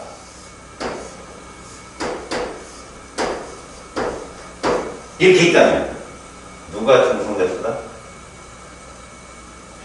그러는 거야. 중성자수는 다를 수도 있는 거라고. 이해갔어? 그런데 같은 숫자는 중성원자일 때 무조건 누구여야 된다? 양성자수, 전자수여야 되는 거지. 그래서 얘를 우리가 굳이 X 원소로 표현한다면 얘는 A번이고, 맞지? 이게 질량수가. 뭐냐? 자, 이제 그러면 중성자는 모두 존재하느냐? 저 아래에 이제 B에 해당되는 모두 존재합니까? 그렇지 않은 뜻이죠. 여기 한번 볼래? 얘 하나 표현해. 뭐라고 표현해? 중성자 얼마야? 그래, 저렇게 보는 거라니까. 반드시 양성자 전자는 똑같아야 되는데 중성이 없는 거고. 이건 네가 딱 봤을 때 두 배 쓰잖아. 그럼 뭐뭐 나와? 그렇지, 이렇게 된다고. 그렇다면 얘는 누구냐? 몇 번? 번호 몇 번? 원자 번호가 뭐라고 했어? 몇 번이요? 1번. 수선에 질량수 얼마? 3. 그렇게 본다고, 이걸 볼 줄 알아야 된다고. 그래, 안 틀린다고, 금방금방. 그렇다면 이거 한번 봐봐.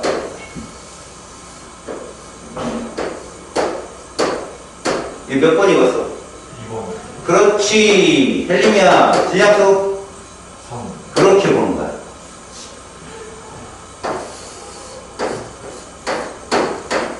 이거 쉽지? 몇 번? 2번. 헬륨 얼마? 4. 이렇게 나온 거야. 알았니? 네. 중성원자일 때는 무조건 똑같은 숫자는 뭐가 된다? 양성자 전자가 되는구나. 그래서 너한테 만약에 어떤 원자가 있는데 양성자, 전자, 중성자가 누군지 안 알려주고 A, A, B 이렇게 써있다. B 무조건 중성자야. 알았니? 네. 그런 것들을 네가 딱 파악을 하는 거고. 그렇다면 이제 여기까지는 됐는데 만약에 이온이면 어떡하냐? 이온이면 자, 이온일 때는 이런 걸 좀 봐둬야 돼. 이제부터. 우리가 이온이 될 때 1번부터 20번 몇 쪽 원소의 전자배치로 따라가지? 주결통해서 얘들을 뭐라고 그러 우리가? 기울성. 이 말이 무슨 말인지 알아? 화학 변화하기 어렵다. 여기서 한다. 화학이 뭐의 학문이야? 약속이 안 돼 있어, 그지? 전자의 학문이야. 전자의 이동이 있으면 그게 화학 변화야. 에너지 이동도 따라올 거고. 다시 말해서 얘들은 전자의 이동이 없다는 비화성이 있잖아. 화학 결합을 하지 않는다. 그렇다고 뭐 엄청난 에너지를 가했는데 그냥 가면 돼. 알았니? 이제 평상시에 그렇다는 얘기야. 그러면 얘들의 전자 배치는 어떻다? 안정하다. 이게 화학적인 안정도를 뜻하는 거야. 그러면 1번부터 20번 원소는 다 얘의 전자 배치를 따라간다는 얘기야. 그때 우리끼리 약속을 하자. 세트 1은 얘의 전자 배치를 따르는 애들이야. 원거리표로 몇몇 나오겠니? 10. 맞아. 아, 전자 10개야. 이런 애들이 누군가 봤더니, 얘. 알았어? 얘. 이런 애들이, 부끄럽다. 이런 애들이 바로 세트 1이라고 하죠. 다 몇 번을 따라간다?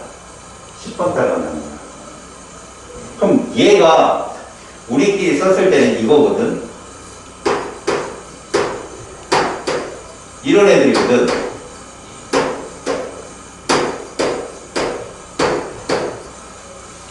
알겠니? 여기서 1대1대1 나오는 애들 몇 개 있나 봐.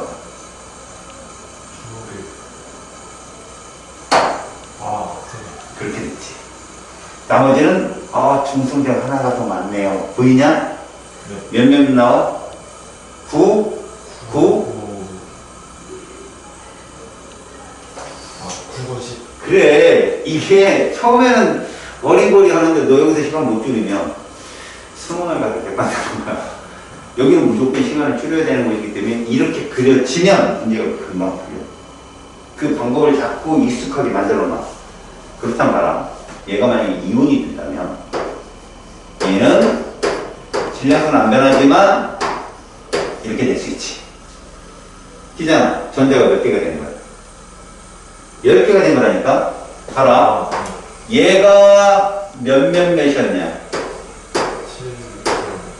이랬단 말이야. 근데 이렇게 돼버리면 이 그림이 이렇게 된다. 이걸 만약에 우리가 원자 그러면 12 중성되고는 이렇게 된다고. 이온이라면 12 전자 쓴 거야. 알았냐? 네. 그런 걸 보는 거라고. 자, 19번 플로리는 이거였지. 이온이 돼버리면 뭐가 될까? 9, 10. 자, 선생님이 이렇게 써볼게요. 이게 원자라면 10번, 맞지? 19짜리지. 네. 9가 중성자니까. 근데 이게 이온입니다. 그러면 누가 전자다? 12 전자인데 그거랑 같은 얘는 절대 양성자가 아닙니다. 양성자는 누구다? 얘가 양성자다. 이렇게 네가 찾아갈 줄 알아야 돼. 이온이면 뭐를 따라가라? 10을 따라가라. 10. 알았지? 네. 그래서 자, 마그네슘은 몇 대 몇이라고 해야 되나? 그거? 12. 이렇게 되내지. 그런데 얘가 이렇게 돼버리면 내가 이렇게 그렸다고 쳐보자. 누가 전자야? 이게 전자인 거야, 이게 전자. 알았어? 아, 이온이라면 10이라는 숫자를 기억해라. 그건 세트 1이다, 무조건. 그럼 세트 2는 누구냐? 바로 얘를 따르는 18번 알아. 전자 몇 개? 18개. 그지? 얘를 따르는 애들하고 얘가 누군가 봤더니 인. 얘는 홀수잖아. 그럼 보통 곱하기 2 한 다음에 더하기 2개. 31. 그 다음에 황. 짝수잖아. 곱하기 2에. 얘네들은 1대 1대 1인 거지. 얘는 공유원소이기 때문에 공유원소 무시무소이기 때문에 35.5라고 계산해야 돼. 정량적으로. 오차를 줄이려고. 요거는 이제 공유원소에서 설명해 줄 거고. 그 다음에 19번 칼륨은 39 홀수니까 20번 칼슘은 40 1대 1대 1. 됐죠까지? 네. 자, 얘들이 뭐가 된다면? 이온이 된다면, 이온이 된다. 그럼 우리가 이제 풀어보자. 얘부터 한번 풀어볼게요. 얘들은 몇 대 몇 대 몇이 나온다? 16대 16대 16인 거지. 맞지? 네. 근데 얘가 1해 버리면 이런 모습이 나온다는 거야. 이렇게. 그럼 누가 전자다? 이게 전자수다. 이온일 때는 10하고 18을 잘 봐라. 18은 잘 안 나오거든. 10이 제대로 나와. 그러니까 무슨 얘기야? 원자일 때는 똑같은 두 개는 무조건 양성자 전자일 거고. 만약에 세 개가 다 똑같다면 이건 원자고의 두 개수의 원자일 거고. 그런데 얘가 이온이라면 숫자 10하고 뭐를 따라가라? 18을 따라가라. 그래서 만약에 10 찾았는데 옆에 또 10이 있어? 그럼 이건 무조건 중성자다. 알겠죠? 이온이기 때문에 양성자는 안 되잖아. 네. 그 조건이면 이쪽 문제는 되게 빨리 풀린다. 알았냐? 네. 오케이? 원자 구성 입자는 원그래프로 표현했어, 그지? 네. 우리가 여기서 잡아야 될 게 종류원소다. 이걸 애들이 확실히 알고 못 들어가서 나중에 힘내거든. 먼저 동위원소라는 정의가 뭐냐면 이거다. 원자 번호는 동일한데 질량수가 다르다.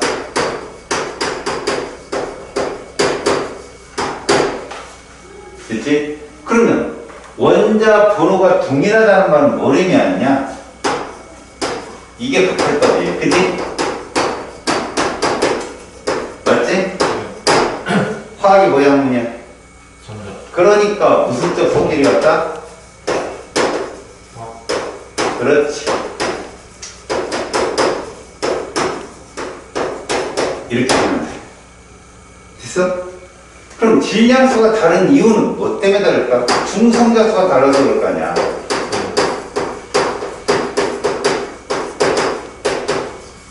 그럼 물리적 성질이 다르다고. 여기서 물리적 성질이 뭐냐? 녹는 점이나 끓는 점을 말한다 이런 얘기야. 그럼 동위원소라고 하는 곳에서 우리가 시험 문제 출제하는 거 보면 이런 통과 시간에 보는 내용들은 이런 거겠지. 원그래프 그려져? 1대1대 1이 누구야? 그러네. 그게 딱 들어와야 되는 거야. 그럼 얘는 중성자 몇 개다? 이런 거지. 1, 1, 2. 이런 거 스피드가 굉장히 빨라진다니? 그럼 얘는 뭐냐? 1, 1. 그러면 이렇게 그림이 그려지잖아? 얘가 알았어. 맞지? 근데 뒤꿈친 게 양성자인지 중성자인지 비교를 해봐야 되는 거야. 그래서 가령 여기 이런 게 나왔다면 이건 볼 필요 없어. 흰색 동그라미가 뭐야? 양성자지. 그러니까 항상 이런 그림이 나올 때는 옆에 비교 대상이 나온다는 거 명심해. 그럼 얘 그림을 그린다면 이런 그림이 나오겠지. 이렇게. 전자수가 같은 게 양성자야, 무조건. 이런 건 쉬워. 괜찮아. 이제 왜 우리는 평균 원자량을 구해야 되는지부터 알아야 돼.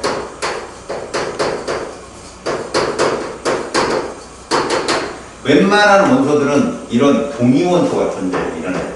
동위원소가 존재하거든. 6번 탄소도 12짜리 말고 13, 14짜리가 다 있을 수 있어. 근데 자연계에 존재하는 게 거의 10%, 1% 미만이야. 그러니까 대표값 12를 쓰게 되는 거지.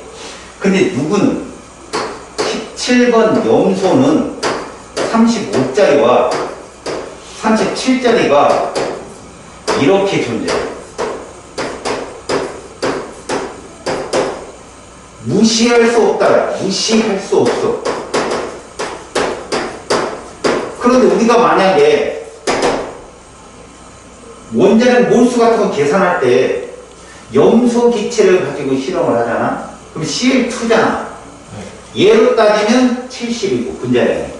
얘로 따지면 74야. 근데 우리가 눈으로 볼 수가 없잖아. 염소 기체를 쓰는데 염소 기체가 저 37짜리인데요? 혹은 저 35짜리. 이럴 수는 없잖아. 그러면 나중에 실험이 오차가 생기겠다. 염화 아톰을 만났는데 58이 안 나오고, 뭐, 예를 들어, 얘가 그럼 24 나왔으면 58이고, 23 같은 게 60이거든. 자꾸 안 맞아. 일본의 질량이 안 나와. 야, 이러느니 차라리 평균값을 쓰자라고 과학자들이 약속을 한 거야. 그게 평균 원자량을 계산을 쓰는 거지. 평균 원자량. 봐라. 이걸 갖고 평균 원자량을 계산한다면 이런 거야. 35짜리는 전체 얼마 중에? 100 중에 75%를 차지하고, 37짜리는 전체 100 중에 얼마를 차지한다? 그래서 이렇게 쓰자. 알았어? 그러면 이렇게 놓은 게 너희들 책에 있는 내용이거든.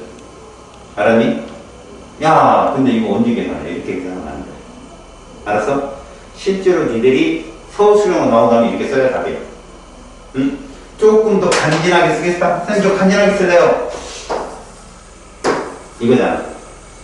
그럼 뭐 어떻게 하면 돼? 이건 3을 차지하고 1을 차지하면 돼. 전체 얼마?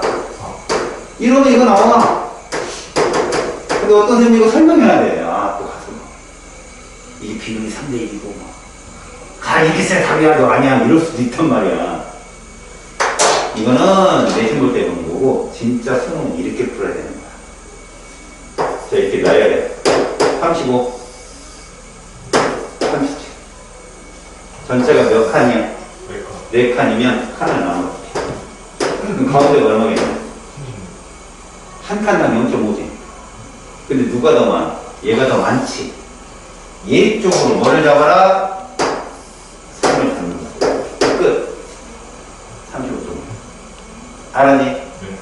예를 들어볼게. 이렇게 하지 말고, 자,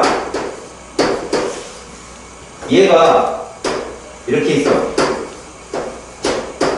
근데 얘가 20%고, 얘가 80%야. 몇 대 몇이냐? 1대 4. 됐지? 그럼 얘들 줄이 몇 차이나 나와? 2를 5칸 나눠. 그럼 한 칸당 몇이야? 0.2. 그럼 누구 쪽에 치우쳐야 돼? 그럼 얘 10.8. 그게 정말. 그렇게 푼 거라고. 그래, 네가 암산으로도 풀린단 말이야, 문제가. 이걸 100분의 20 곱하기 10. 이제라면 끝나는 거야, 그냥 수능은 절대. 알았어? 그러니까 속도감이 있어야, 여기 뭐라 그랬지, 내가? 여기 푼다, 못 푼다가 아니라겠지. 시간을 세이브해야 되는 것이야. 그래, 네가 일당을 투자를 한다고. 그 시간을. 그러니까 여기는 빨리 풀어야 된다. 그래서 이 문제도 결국은 이렇게 풀어라. 하나, 둘, 셋, 넷, 5칸으로 나온 다음에. 그지? 가까운 쪽에. 그래서 얘는 답이보다 이렇게 푼다.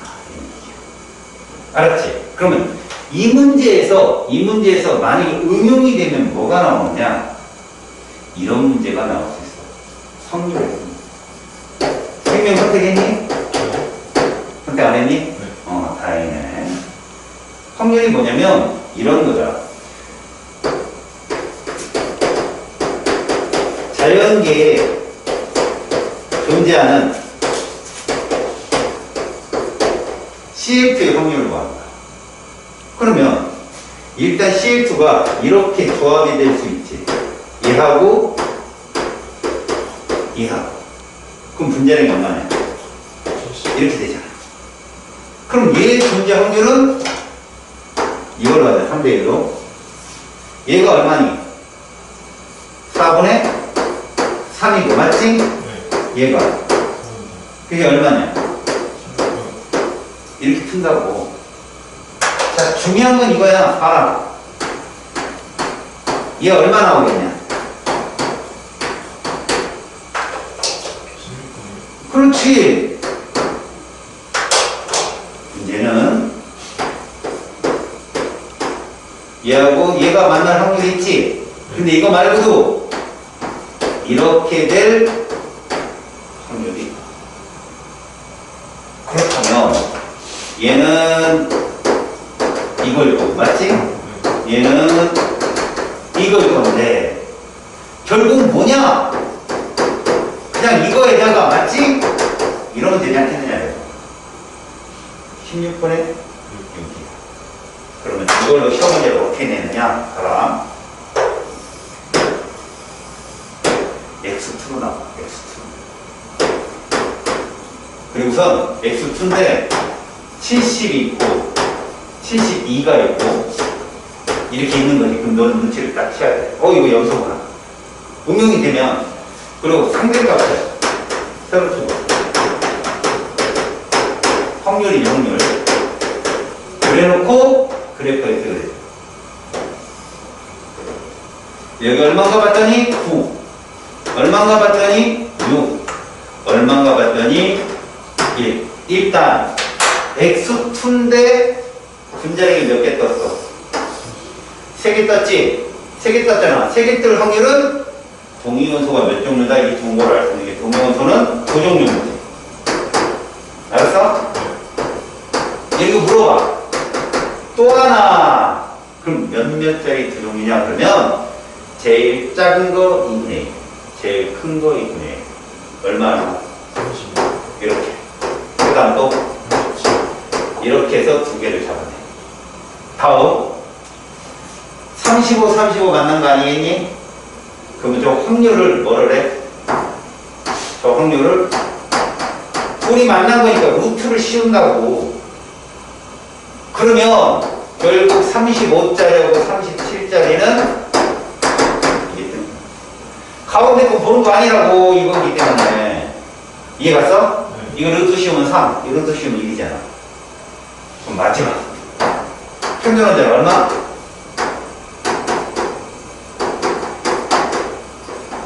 얼마? 3대 1이니까. 35점. 그렇지. 그럼 끝나는 거야. 그럼 예를 들어 얘가 이렇다. 얘 평균 원자가 얼마겠냐? A 플러스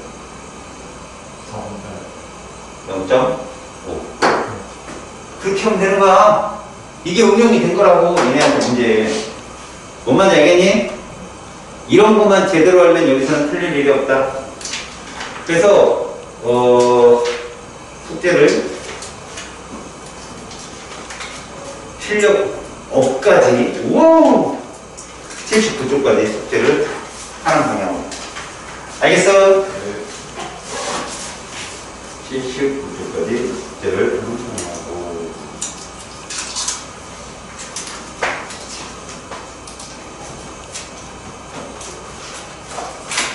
그리고 다음 시간에 꼭 2문제나 1문제 정도 거기 앞에 양쪽 관계에서 물어봐. 네. 알았지?